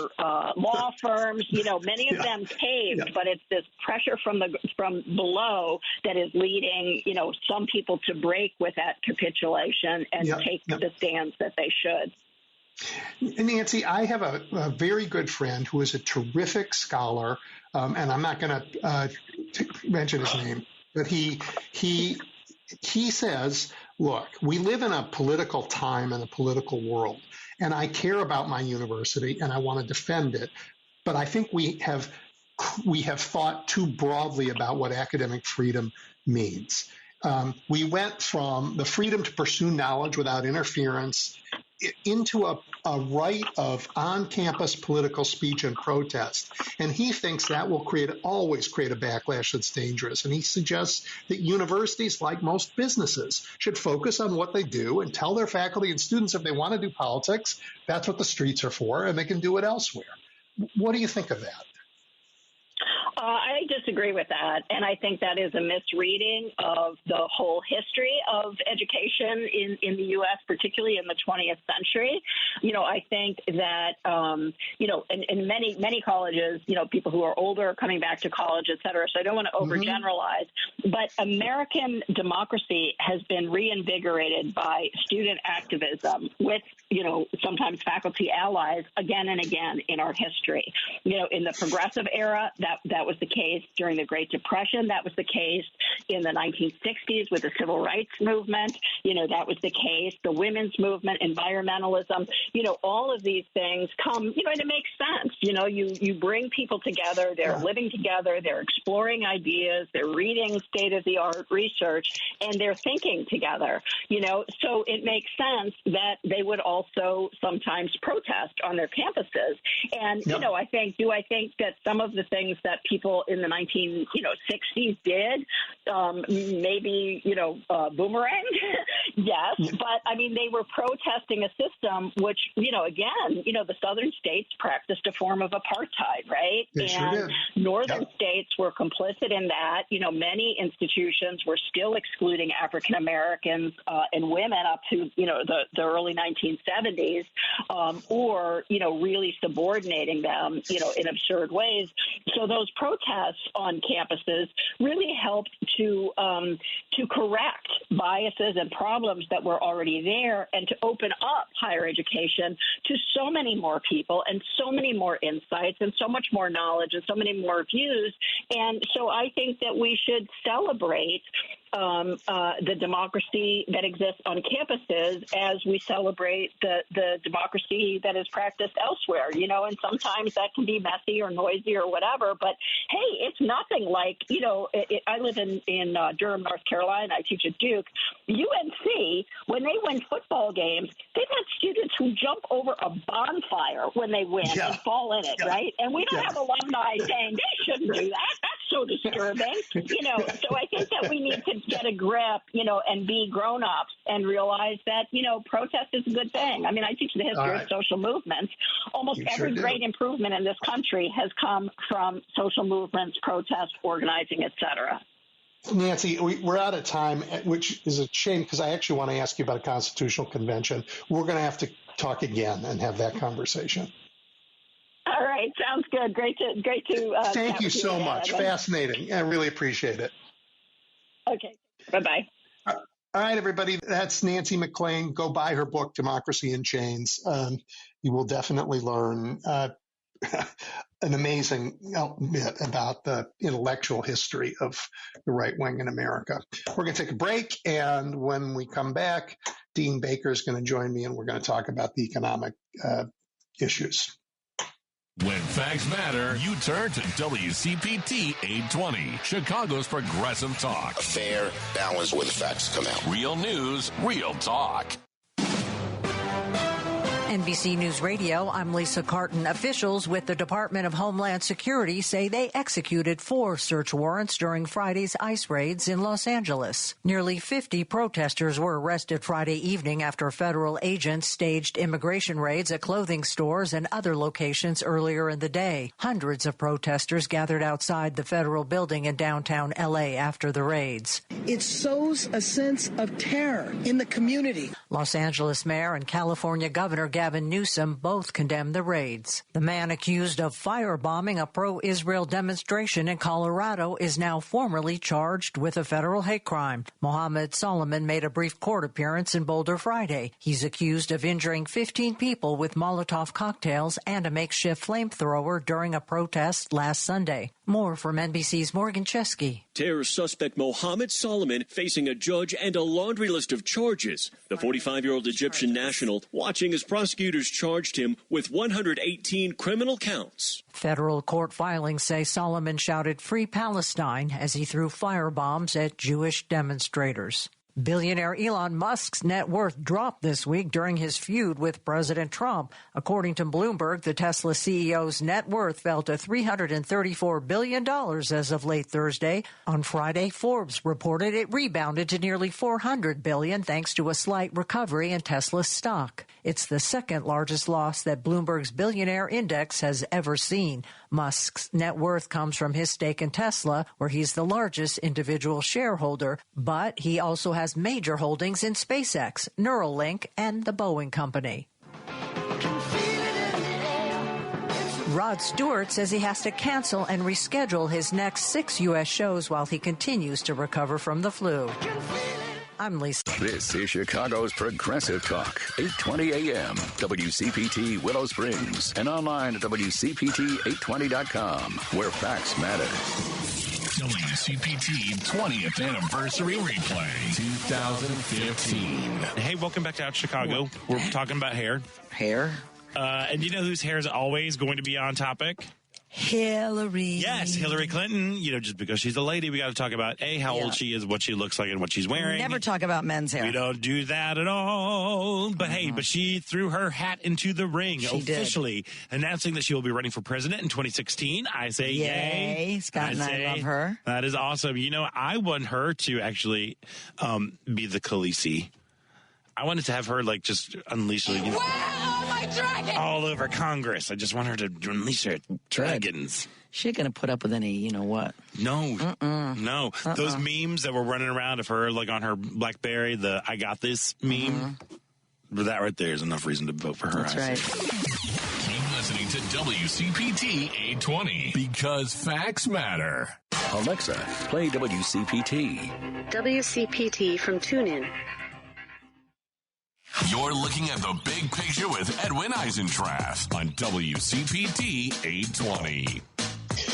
All right, everybody, a little after 3 o'clock here in Chicago. Still a beautiful day, but I'm glad you're still listening because Dean Baker is back. He's, of course, the founder of the Center for Economic and Policy Research. He's a writer. He's an author.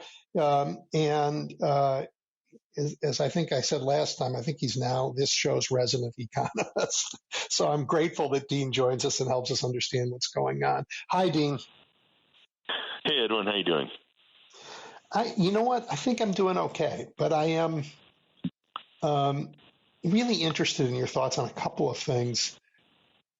We had this jobs report that looked like, it looked like Trump's had not a big impact on the pace of hiring, but I don't know if I'm not reading it deeply enough. What did you think of the jobs report?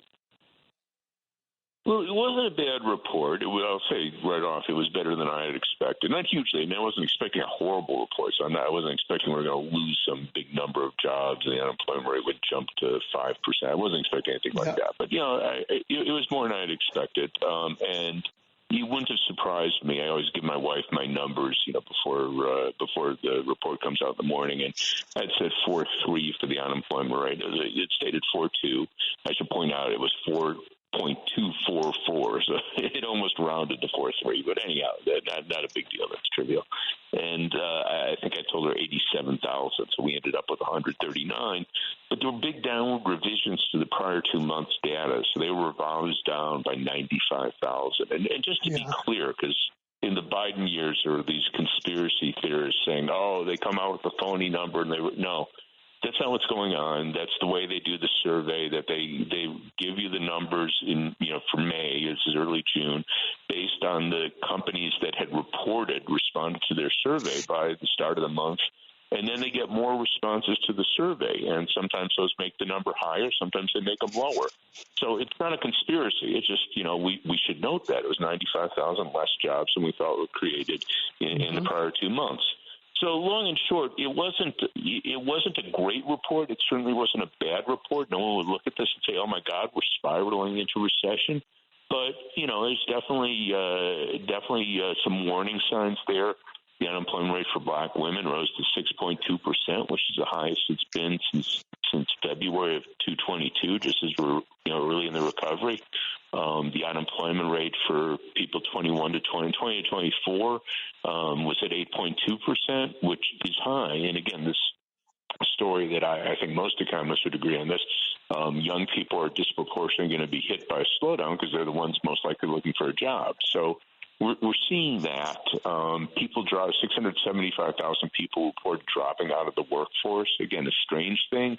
The survey is sufficiently erratic that you look at that and go, it could be reversed next month, but that's a big thing.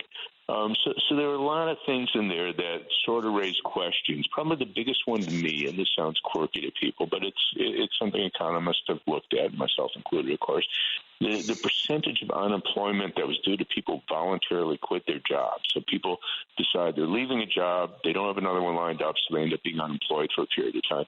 That was 9.8%. That's very low. So given that we have a 4.2% unemployment rate, what we might expect is it'll be somewhere around 13 or 14%. And so it's just 9.8%. So that suggests to me that you have a lot of people look at the labor market and they go, well, I don't know how things are. Like, yeah, they're nervous. Yeah. So there are things to point to in that saying, there's definitely some issues here, but it's not. I don't want to tell anyone it's a bad report. It wasn't. But okay. There's definitely so we'll put a pin in and just keep an eye on it. That's good. Now, when can we expect to start to feel the impact of tariffs? Maybe we already are. We're going to get, likely we are feeling it. We'll see it in government data. This is my expectation because we get another big report. The Consumer Price Index report comes out. I forget whether it's Tuesday or Wednesday. I do know that. I can't remember offhand whether it's Tuesday or Wednesday. Anyhow, it comes out this week. And this is, again, for May. And the tariffs, some of them took effect in April. More went into effect in May. So my expectation is we are going to see some of that. So to be clear, when you're looking at the Consumer Price Index, this is a basket, measures everything. So really big, more than 1/3 of the basket is rent. That's not in any obvious way affected by the tariffs. Right. I mean, at least not anytime soon. I could tell a longer story about construction and this and that, but that's not going to affect it in May. So 1/3's rent. Other services take it up to around 2/3 because we have health care. Again, not directly affected. Over the long term, we could think of things that will affect it, but not directly.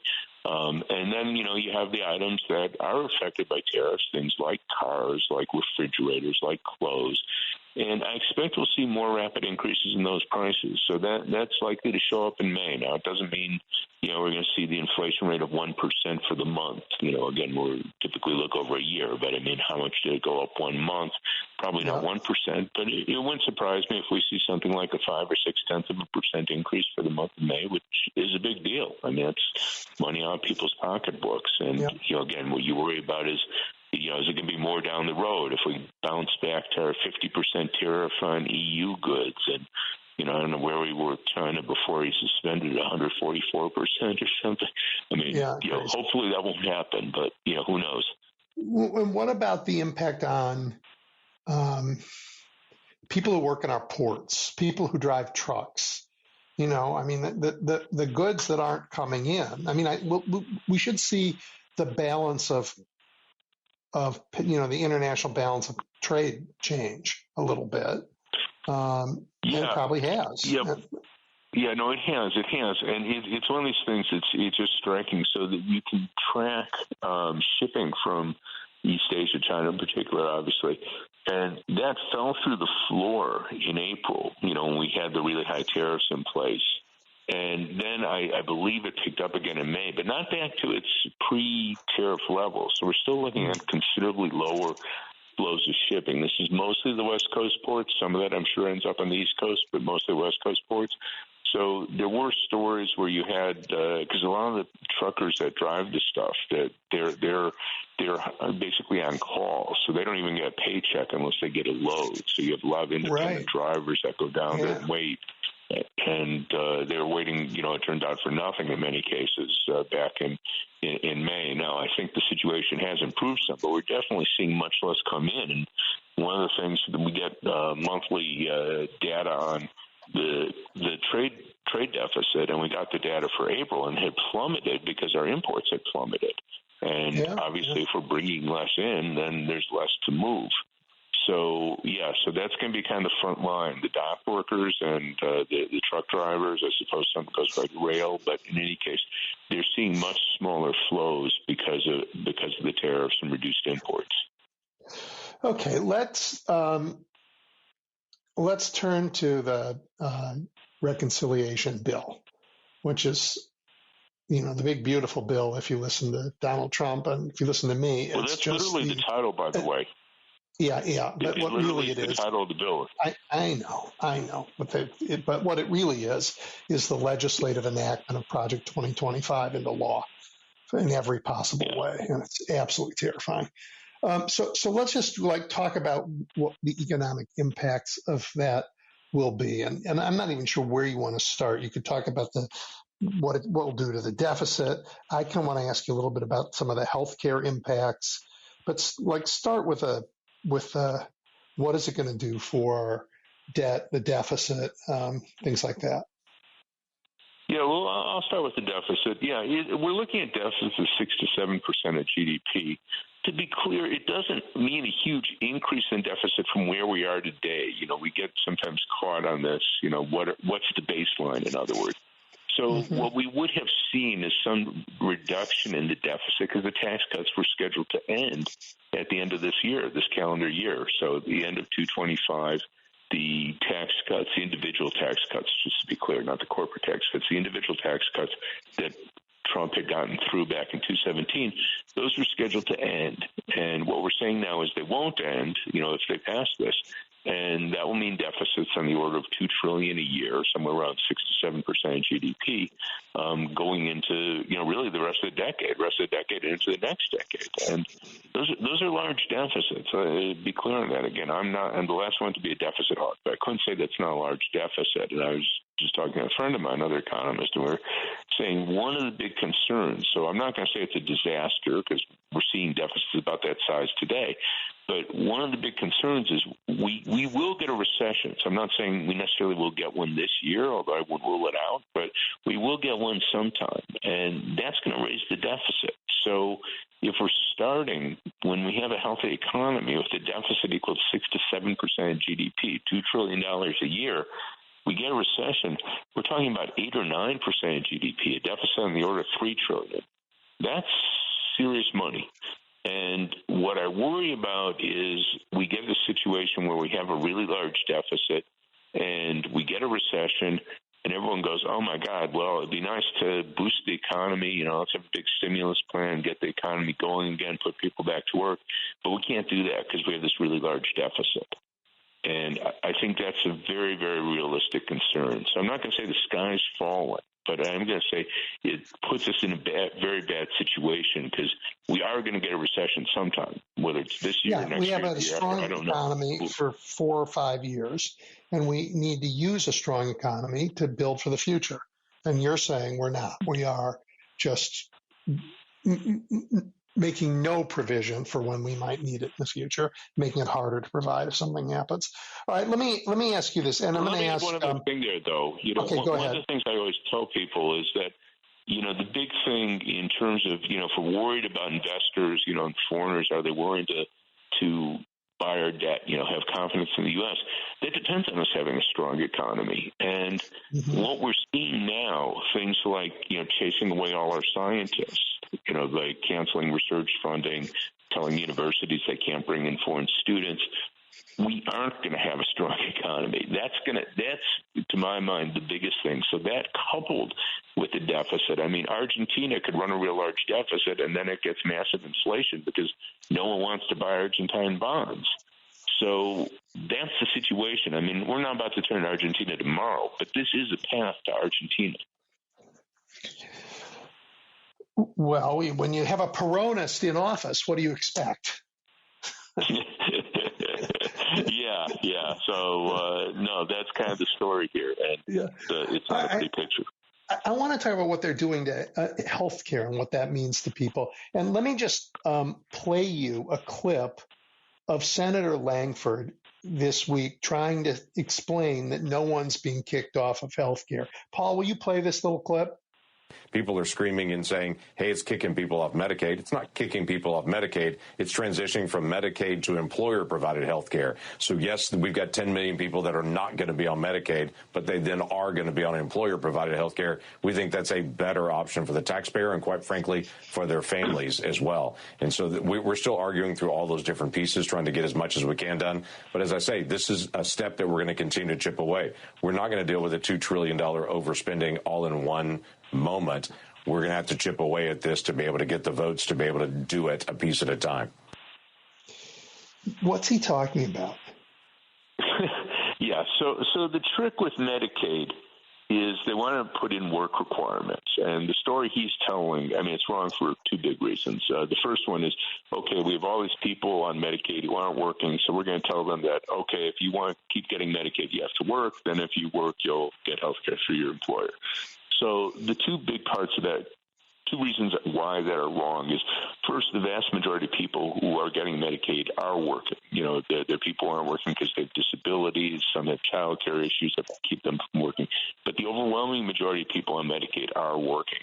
Second is we've tried this experiment. It's been done, and it has no effect on employment. So overwhelmingly what happens is people don't get renewed on their Medicaid because they don't deal with the paperwork. And it's complicated paperwork. And it's one of the things that kind of drives me nuts, that is they're working very hard to reduce paperwork for businesses, saying, oh, we don't want you to have to deal with all this paperwork. These are businesses that hire lawyers. That's their job to deal with paperwork. Here you have people, many of whom aren't that educated. They aren't used to dealing with forms. And you're telling them, oh, you want to stay on Medicaid, you have to fill this, you have to show this. That's how you reduce the spending on Medicaid. We know that. We've been here. So that's not something speculative. We will spend less on Medicaid if we increase the work requirements, because we're going to have people that don't fill out the forms. They might even be working, but they aren't going to fill out the forms. So we'll throw them off. The other part of the story is tens of millions of people are working and they don't get health care insurance to their employer. You kind of hope Senator Langford would know that. It's not a secret. Most people, thankfully, who are working do have health care, but a very large percent don't. So the idea, and again, these are disproportionately people who are likely to work at lower paid jobs, the ones that are least likely to provide health care. For him just to blithely say, "Oh, you're gonna work and get employer provided insurance," that's absurd. You go to your favorite fast food restaurant and see if they give you health insurance working at the drive-in window. Some might, that would be good, but many don't.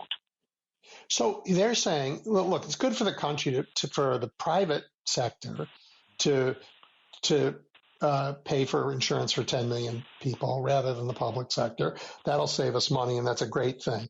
The private sector is not interested in that. And as you point out, they're not really paying for health insurance for the same population, even when they're working. They're just not doing it. So that's why people are getting this government insurance. They're working and their employers aren't giving them insurance. Wow. That's right. And again, you kind of hope that, it's one of these ones you go, which is better, that he's just lying, or that here we have a senator, and he's not a new senator. I forget how long he's been there, but I know he wasn't just elected, that he really has no clue about what the labor market looks like for low-wage workers, the people who are getting Medicaid. He really doesn't know. That's a little scary. So, and just what is the economic impact of taking really, we think about 15 million people and making them have no insurance in this bill? I guess that means that they'll be sick more often, so they won't be able to work as often. Family members will have to, in some cases, quit their work to take care of these sick people. All of this has a negative economic impact, doesn't it? Sure, and the biggest thing is kids.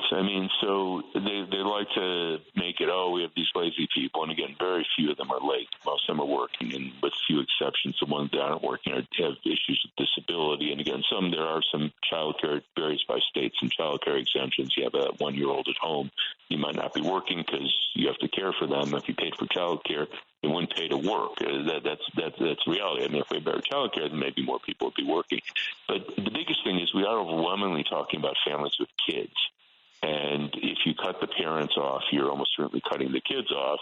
And what that means is you have a lot of kids that aren't getting care that they need in their early years, and they pay a consequence through their lifetime. I didn't say their working lifetime, but through their whole lifetime. And that's, to my view, I think to most people's view, a really bad thing. Wow. Well, all right. So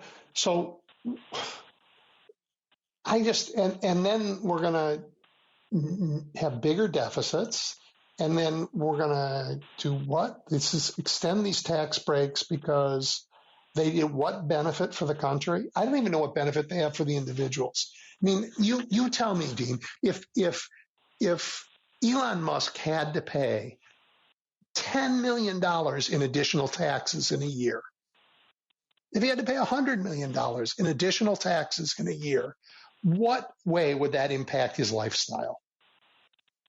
Well, he might be sending fewer people into space, maybe. I don't know. I don't think we're thinking at all. Yeah, it's one of these things. It's just kind of mind-boggling with some of these people. Like, what are they doing with that money? What is it that they can't do? Not that I think they should be able to do everything they do now, but it's just realistically, what is it? If you paid the tax rate went back to 39.6. That had been the top rate. Now it's 37%. And you go back years ago, not that many years ago, it was 50%. And further back, it was 7. Anyhow, you go like, what is it you're not going to be able to do that you really want to do? And you're pretty hard pressed to see what will be for most cases. And the few cases where it is something, it's like, oh my God! So instead of having 2 yachts, you're going to have 1. Instead of having 5 houses, you'll have 4. It's right. Just. Absolutely doesn't crazy. Change their life. Yeah. And just for those of you who are listening, when Dean says the tax was 50%, he does not mean the tax was 50% on all their money. These are marginal rates. So like over $1 billion a year, you would pay the 50%. Yeah, go ahead. That's right. Yeah. And that's something they go off on. Never, it just infuriates me. A lot of this, again, gets to how it's reported. Obviously, if people are deliberately trying to manipulate the reporting. But when people talk about these higher rates, it's not on their whole income. So I remember years ago, this is back in the Obama years, he was saying that he wasn't going to raise the tax. Actually, Biden said the same thing on anyone earning over less than $400,000 a year. And I remember there was a big thing. Washington Post had a big piece on it. Well, if you earn $400,000 a year, are you rich? And they profiled a couple people earning, $420. Let's pick that number. It wasn't, whatever the exact number was. And they said, well, they're not that rich, and they actually had a pretty good lifestyle. But whatever, okay, they're not super rich. But you go, okay, but the higher rate is only applied to that $20,000. So the $20,000 you earned in excess of $400,000. So we're not asking you're going to have to pay a higher rate on your whole income. We're asking, can you afford to pay a higher rate on that $20,000?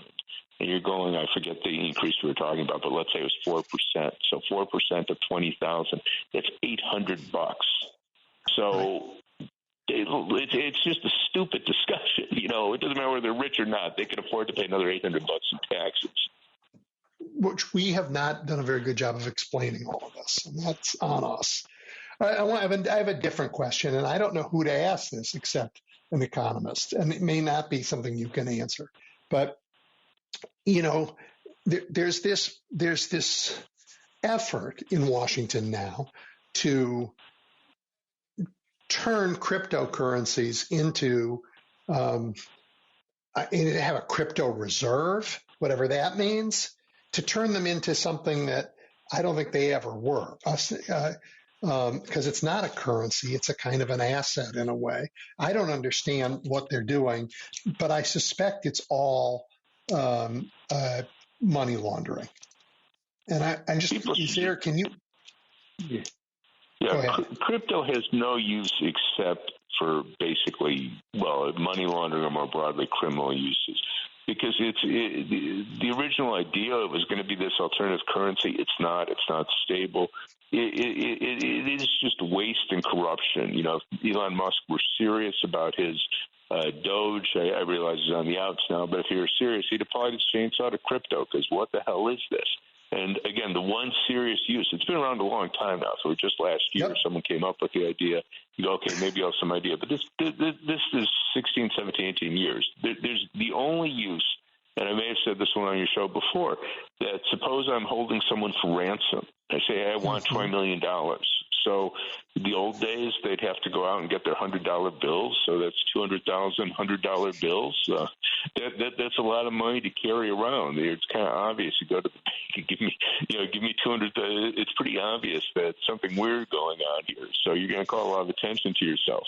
But if you could just do a Bitcoin thing, well, that's great. That's really good. So that is the one clear use that we know for crypto. But I don't think the government should be in the business of accommodating that. I mean, early on, when these currencies were younger, there was a lot of rhetoric around them that says, look, we don't want, they're going to be more efficient. It's going to get rid of some middlemen, and it's going to free people from the government control of how money is spent. And I could never get my arms around that, because I kind of want the government to be able to stop money laundering. I kind of want the government to be able to stop somebody from buying, I don't know, nuclear weapons on a black market. Right? I mean, the rhetoric of freedom is so crazy. And again, I agree with you totally. Like, I don't think we want to facilitate those things. And again, insofar as the logic was, and this was their logic, not your and mine, it's their logic. Right. We're going to be independent government. We're going to do this all on our own. We don't want to get the government away from us. Okay. Again, I still have problems with it. But now you're asking for the opposite. You want the government to come in and buy up tens of billions of dollars of Bitcoin or other currencies as a strategic reserve. You want the government to police it and basically give it the seal of household seal of approval. That's nuts. That's absolutely nuts. So it was bad enough. You guys are going to go off on your own and you're going to play with your crypto, whatever. You're going to do a lot of illegal transactions. That's what you're going to do. And maybe we can't do anything about that. I don't know. I don't understand the language. Facilitate that. What does that mean, strategic reserve? What's the strategy? It's here in case the dollar completely collapses, and so we can have these digital assets that are only valuable if you can convert them into dollars? I mean, it doesn't even make any sense. No, it makes zero sense. It absolutely makes zero sense. It's modeled on the idea we have the strategic reserve of oil, which makes sense. That if for whatever reason you use it if you need it. Yeah, and you have a strategic gold reserve, if God forbid you needed it. But a crypto reserve is not a gold reserve or an oil reserve. No, it's very hard to envision what sort of scenario we'd have. Maybe if someone kidnapped our president and said you had to give us $100 billion of Bitcoin, I don't know. I mean, I'm just trying to think, like, how would there be a scenario where we need this as a strategic reserve? Crazy. Well, as always, Dean, it's great to talk, and I really appreciate your spending Saturdays with us and help us understand, the realities of the economics that we're living with. Sure, always glad to be on. Good talking with you again. Take care. All right, everybody. It's 3:30 here in Chicago, and you know what that means. We're going to take a quick break and your calls when we come back. Edwin Eisendrath is taking your calls now at 773-763-9278. The Big Picture is on now. WCPT 820. All righty. Dave, kick us off. Oh. Hey, Edwin. Hey, yesterday there was, in D.C., they had a Unite for Veterans, Unite for America rally. I don't know if you remember, we talked about that whole good month to 6 weeks ago, I told you. Yes, you did. They were going to, and anyway, that they had thousands of veterans converge on the National Mall to rally against proposed cuts to Veterans Affairs staffing moves that advocates insist will endanger their health and lives. This event was billed as nonpartisan, but the Washington gathering featured numerous signs and protests against Trump, VA Secretary Collins, and Musk, and accusing them of betraying the country's promises to troops. And then one who's the national president of the American Federation of Government Employees asked the crowd, "Are you tired of being thanked for our service in the public and stabbed in our back in private?" And then also, for years, politicians on both sides of the aisle have had campaigned on their support of veterans. But once they get into office, they cut our benefits, our services. They take every opportunity to privatize the health care. The event coinciding with the 81st anniversary of D-Day was modeled on the bonus Army protests of the 1930s when veterans who served in World War I gathered in Washington to demand their pay, that their extra pay that they'd been promised. Mm-hmm. And but then for their part, the VA officials, dismissed this event as a little more than union complaints and pledged to press ahead with their reform proposals in the coming months. Because remember, they talked about letting 80,000 staffers and that go and that, and anywho, just thought it would have been.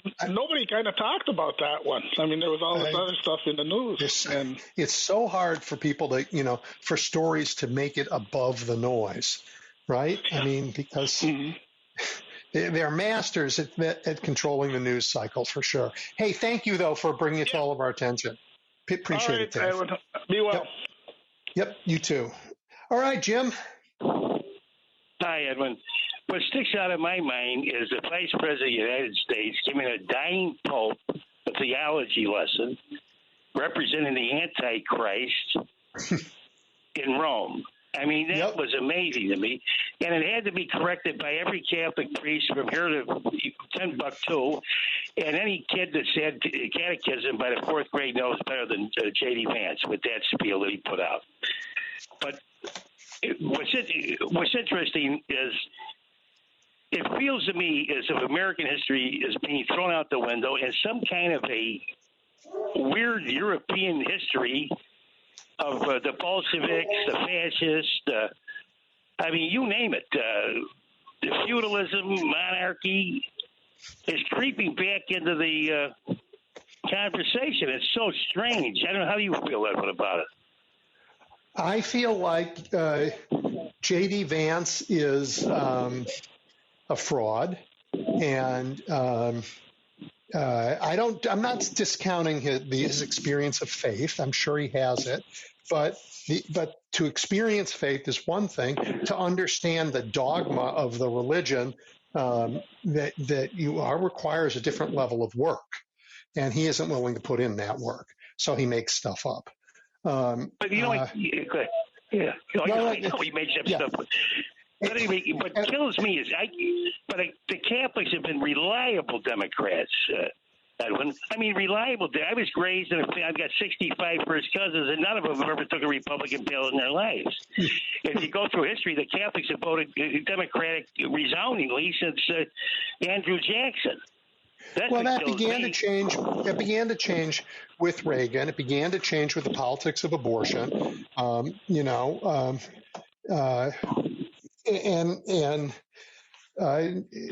it began to change with the sort of education divide issues in America, and it began to change with some of the more conservative Catholics migrating to the United States. So the voting patterns are not quite what they were, when you and I were young.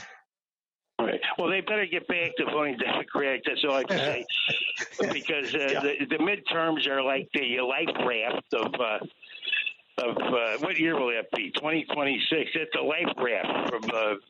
Anyway, Edwin. Yep. We've got to win that one way or the other. Anyway, thank you, Edwin. Take care. You bet. Take care. You bet. Okay. Al, you're next. Hi, Edwin. Hey, can you believe this? There are still people out there that aren't aware of the No Kings rally next weekend.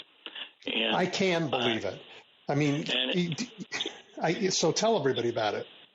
Well, if you go to www.nokings.org, it shows you where the protesters are and how to get involved. And we really got to be out there and knock this one out of the ballpark and get everybody, involved, because we got to make a point. We're in a time of protest right now where one protest isn't going to do it, but we have lots of them going on right now, and I just wanted to make that point, and then I could say a little bit about Christian nationalism too. You had a conversation about that. And mainly, one of the things that with them is they are really taking over the TV, and they are on terrestrial TV here in Chicago as well, and we have the Salem News Channel. Salem News Channel, which is all over. That's actually on our virtual channel of 25.2 here, and so anybody can pick that up, and it's all over. And I trace that back to be on the RF channel, or the frequency of 31. Of Channel 31, and that's owned by an Alma Vision, which is a Spanish religion network that is also Christian nationalist. So they they have the infrastructure, and they're going at it. This is what I call the media monster machine, and they're going at it full speed, and they're in our government with the fascists, the oligarchs, and the Christian nationalists right now are leading our government. We're seeing that, and we gotta find ways to throw a wrench in this machine, because it's vulnerable right now, especially now. Well, thank you, Al. I appreciate that. I mean, it is important for people to know when you hear about the left-wing media that, in fact, most of the media in America is right-wing. By far. Fox Cable was the most valuable news property in the world, and the ecosystem around it, OAN, lots of the faith broadcasts that you're talking about, make up, and of course, then you have social media, X and Facebook, all right-leaning, very powerfully, very big. That's why early on in my show, you heard Joe Walsh say, look, people have been lied to. And they've been lied to by huge, powerful media organizations for decades, and but reality finds its way, and we are going to help it. And one way we do is in those rallies. And one major point here is that we have a lot of media out there. We have good media, on social network, on this channel, on many, like Politics Girl and ECM and they're not on the top of my head right now.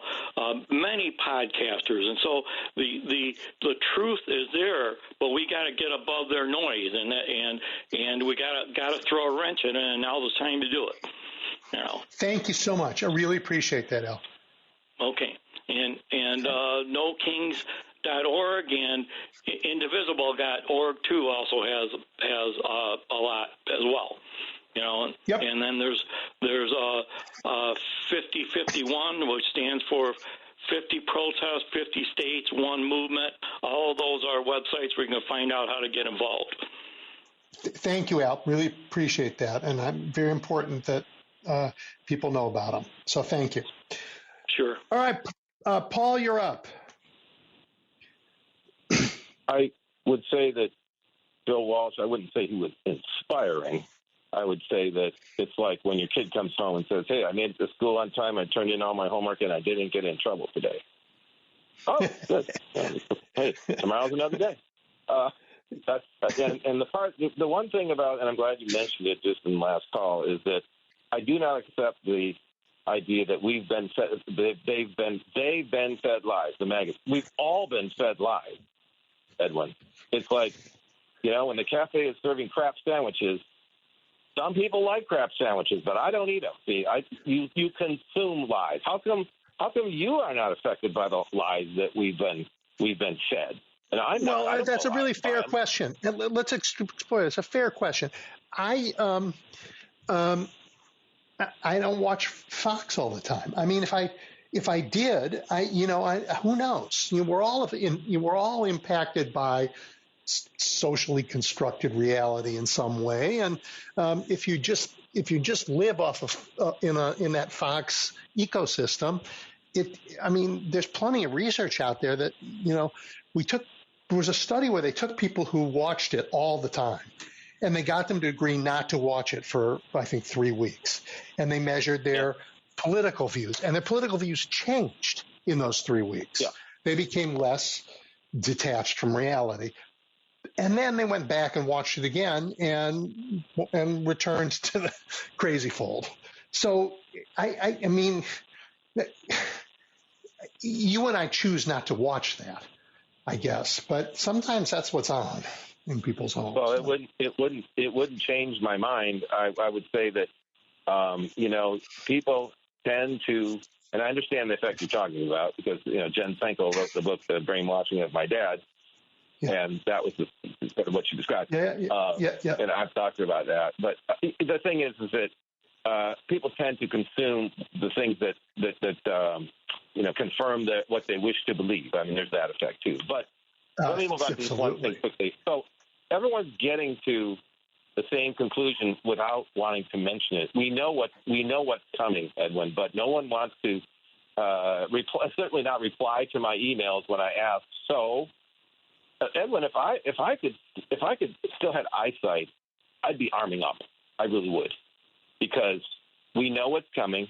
There's going to be martial law before the 2026 election, and and the other thing that's going to happen is it's not. I don't think the United States military forces are going to be the people that are going to be really in our faces. But who's going to show up to say they want to help is going to be the Proud Boys and the Oath Keepers, and they're going to be the ones who are going to be pushing us around in our town, saying we're helping, we're working with them.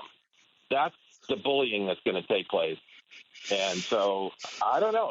I just want to say this, and maybe a guy that's the president of my HOA board that I'm on is from Cambodia. And I've just met him, and he talked to me about the Khmer Rouge and all this stuff. And as I was talking to him, and he was telling me the history, which I did not know a lot of the history of Cambodia, and I quickly came to the conclusion that we do not agree on guns in the Second Amendment.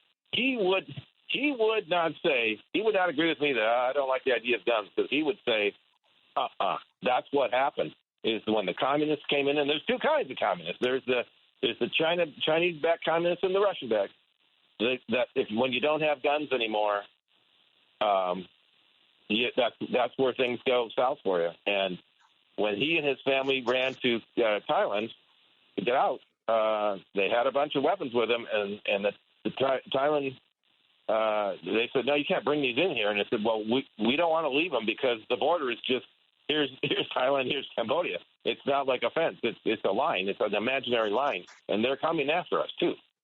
So, where do you go with this? Well, I do not see a future where America is in another civil war, an armed conflict on our streets. I grant you we might have more political violence as we've had in times in our country. I won't go there. I'm not going to pick up a gun and go after my neighbors, even if they are hell-bent on misbehaving. I think there are other options, and we have to figure them out. Yeah, I don't think I'm not in any jeopardy of my neighbors in Kirkland, Washington. It's solid blue. And, even if your neighbors from, who your neighbors in this country, even if some of the folks who got released from January 6th show up on your block, and say, whose streets? Our streets. And they're carrying their weapons. I think we have to avoid the bloodbath. It doesn't mean we are weaker than they are. It just means that there are going to be better ways. I don't put it past them on trying to intimidate. We had bloody Kansas earlier in our history when, in the same sort of fight against the same sort of forces, they didn't want Kansas to say they were going to be a free state, and so there was blood everywhere. But it was still not most people, and it still wasn't civil war. I think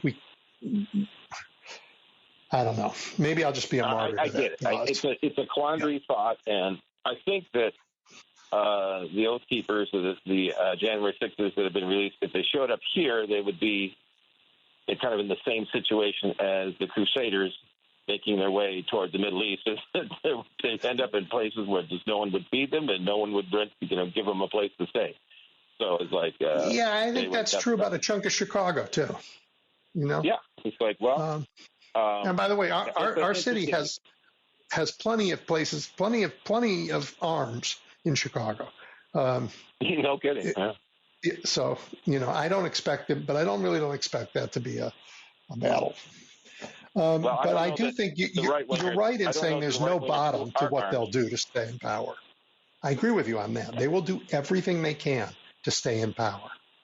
And one of the ways we avoid getting into the place that you're describing is making sure that so many Americans see that as an uncrossable line that that should they cross it, they can't win.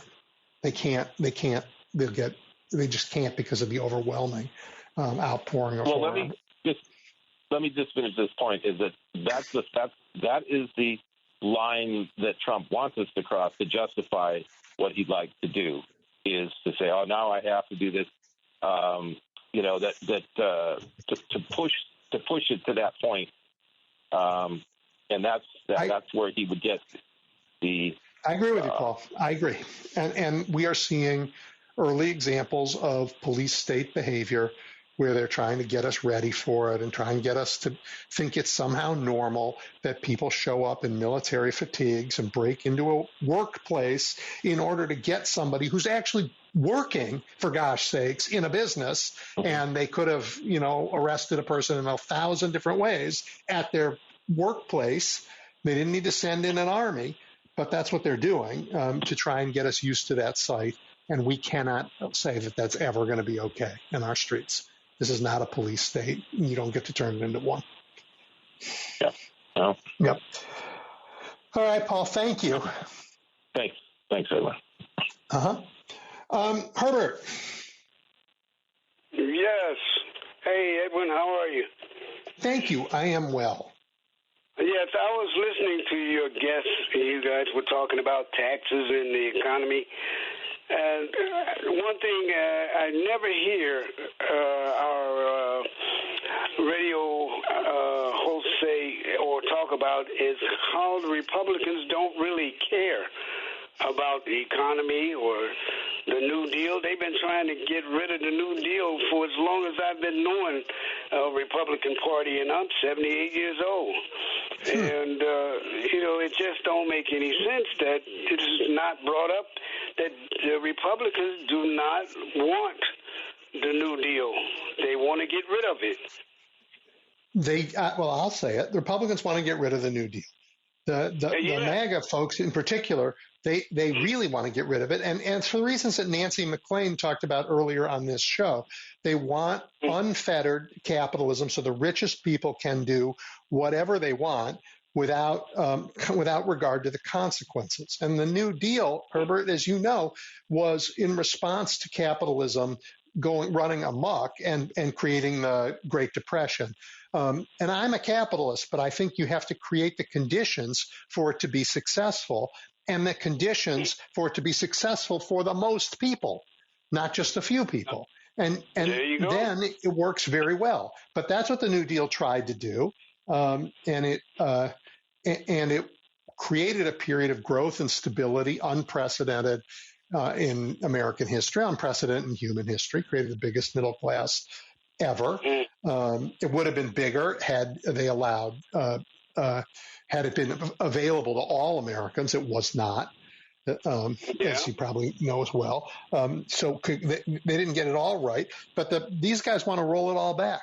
Absolutely want to roll it all back. And their friends in the Supreme Court are doing it for them. Yeah, and Malcolm Nance wrote a book that they want to kill Americans. They're not doing it with guns. They want to take away your health insurance, and you're just going to eventually die. That's the way they want to kill all the Americans. And I agree with your last caller. Donald Trump and the Republicans are going to cause some kind of ruckus where he can do martial law, and they won't get voted out of office.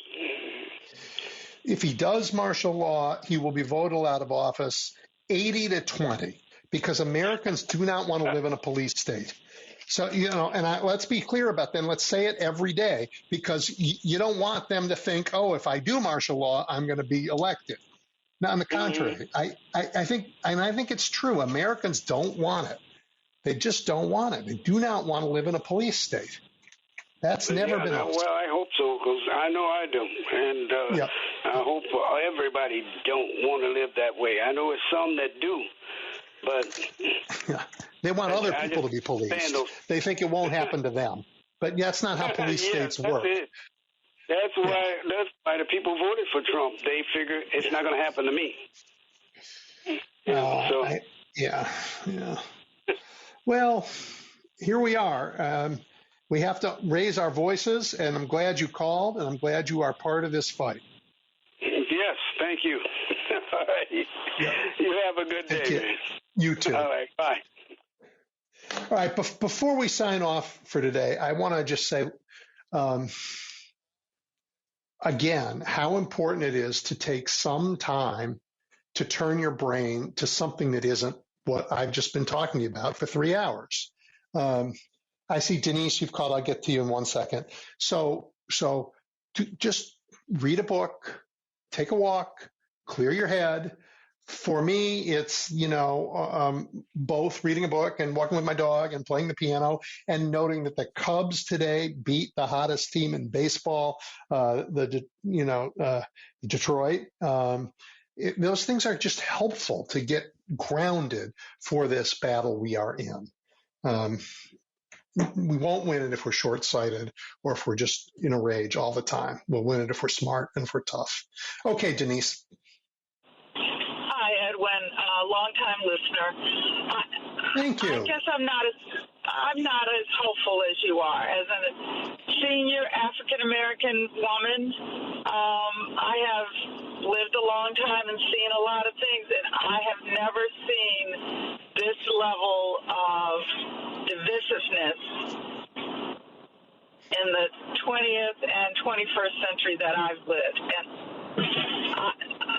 I just don't know whether we have enough Americans now who either care or who really aren't in agreement with Trump about the replacement theory, and that if they're willing to burn things down rather than create a society that is open and embracing of everybody.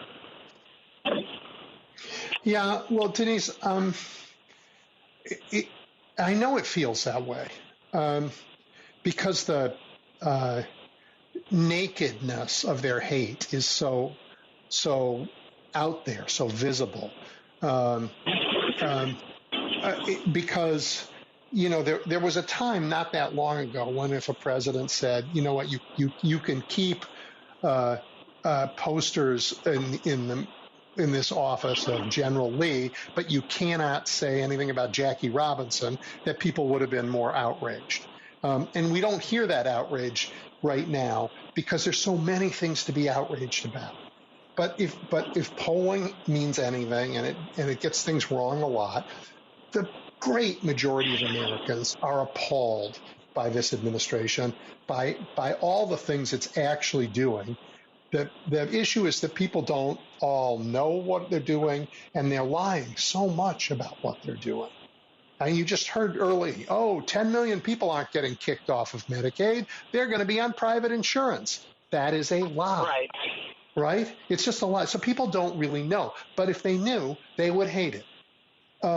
So I that's why I'm a little more optimistic. I see what people, when I talk to people, even people who've supported Trump, about what they believe and what they want the country to be, they don't support all this crazy. Now, some do buy entirely replacement theory, this notion of great replacement theory. And, you know, I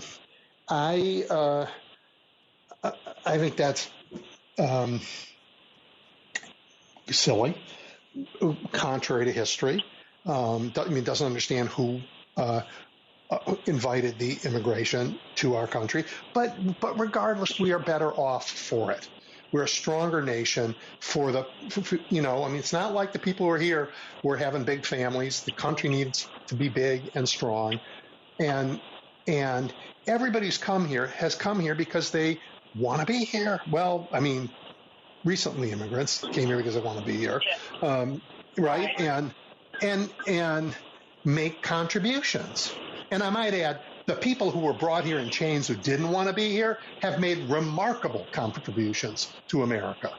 Like unbelievable contributions to America. So, I agree. But if we're eliminating history, then yeah, but we're not eliminating history. We aren't. They want to eliminate history. They're not going to eliminate history, Denise. They will. You know, you tell a child, I have a library here. There's one book you're not allowed to read. There are all these books here. You read any one you want. But this one you're not allowed to read. What's that kid going to read? You know what I mean? I certainly hope, Edwin, that you're right and that I am way off base. But you're not way off base, Denise, because what you're feeling is real. Because you have the president of the United States is a hater, a terrible bigot and a hater. And we've got lots of citizens who are haters who would not have been saying certain things in years past, but still believe them. But now they feel like they have carte blanche. Yeah, that's true. But, when I was little, and I'm older than you, I think, when I was little, people said those things then, too. They were more common. I mean, America's, transition on race isn't that old. I mean, 1968, for gosh sakes, isn't that long ago?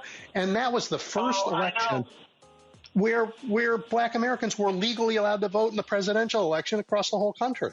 This is not, we got work to do for sure. I hear that noise. They're singing me off for the show. Thank you, Denise. Thank you all. Talk to you next week.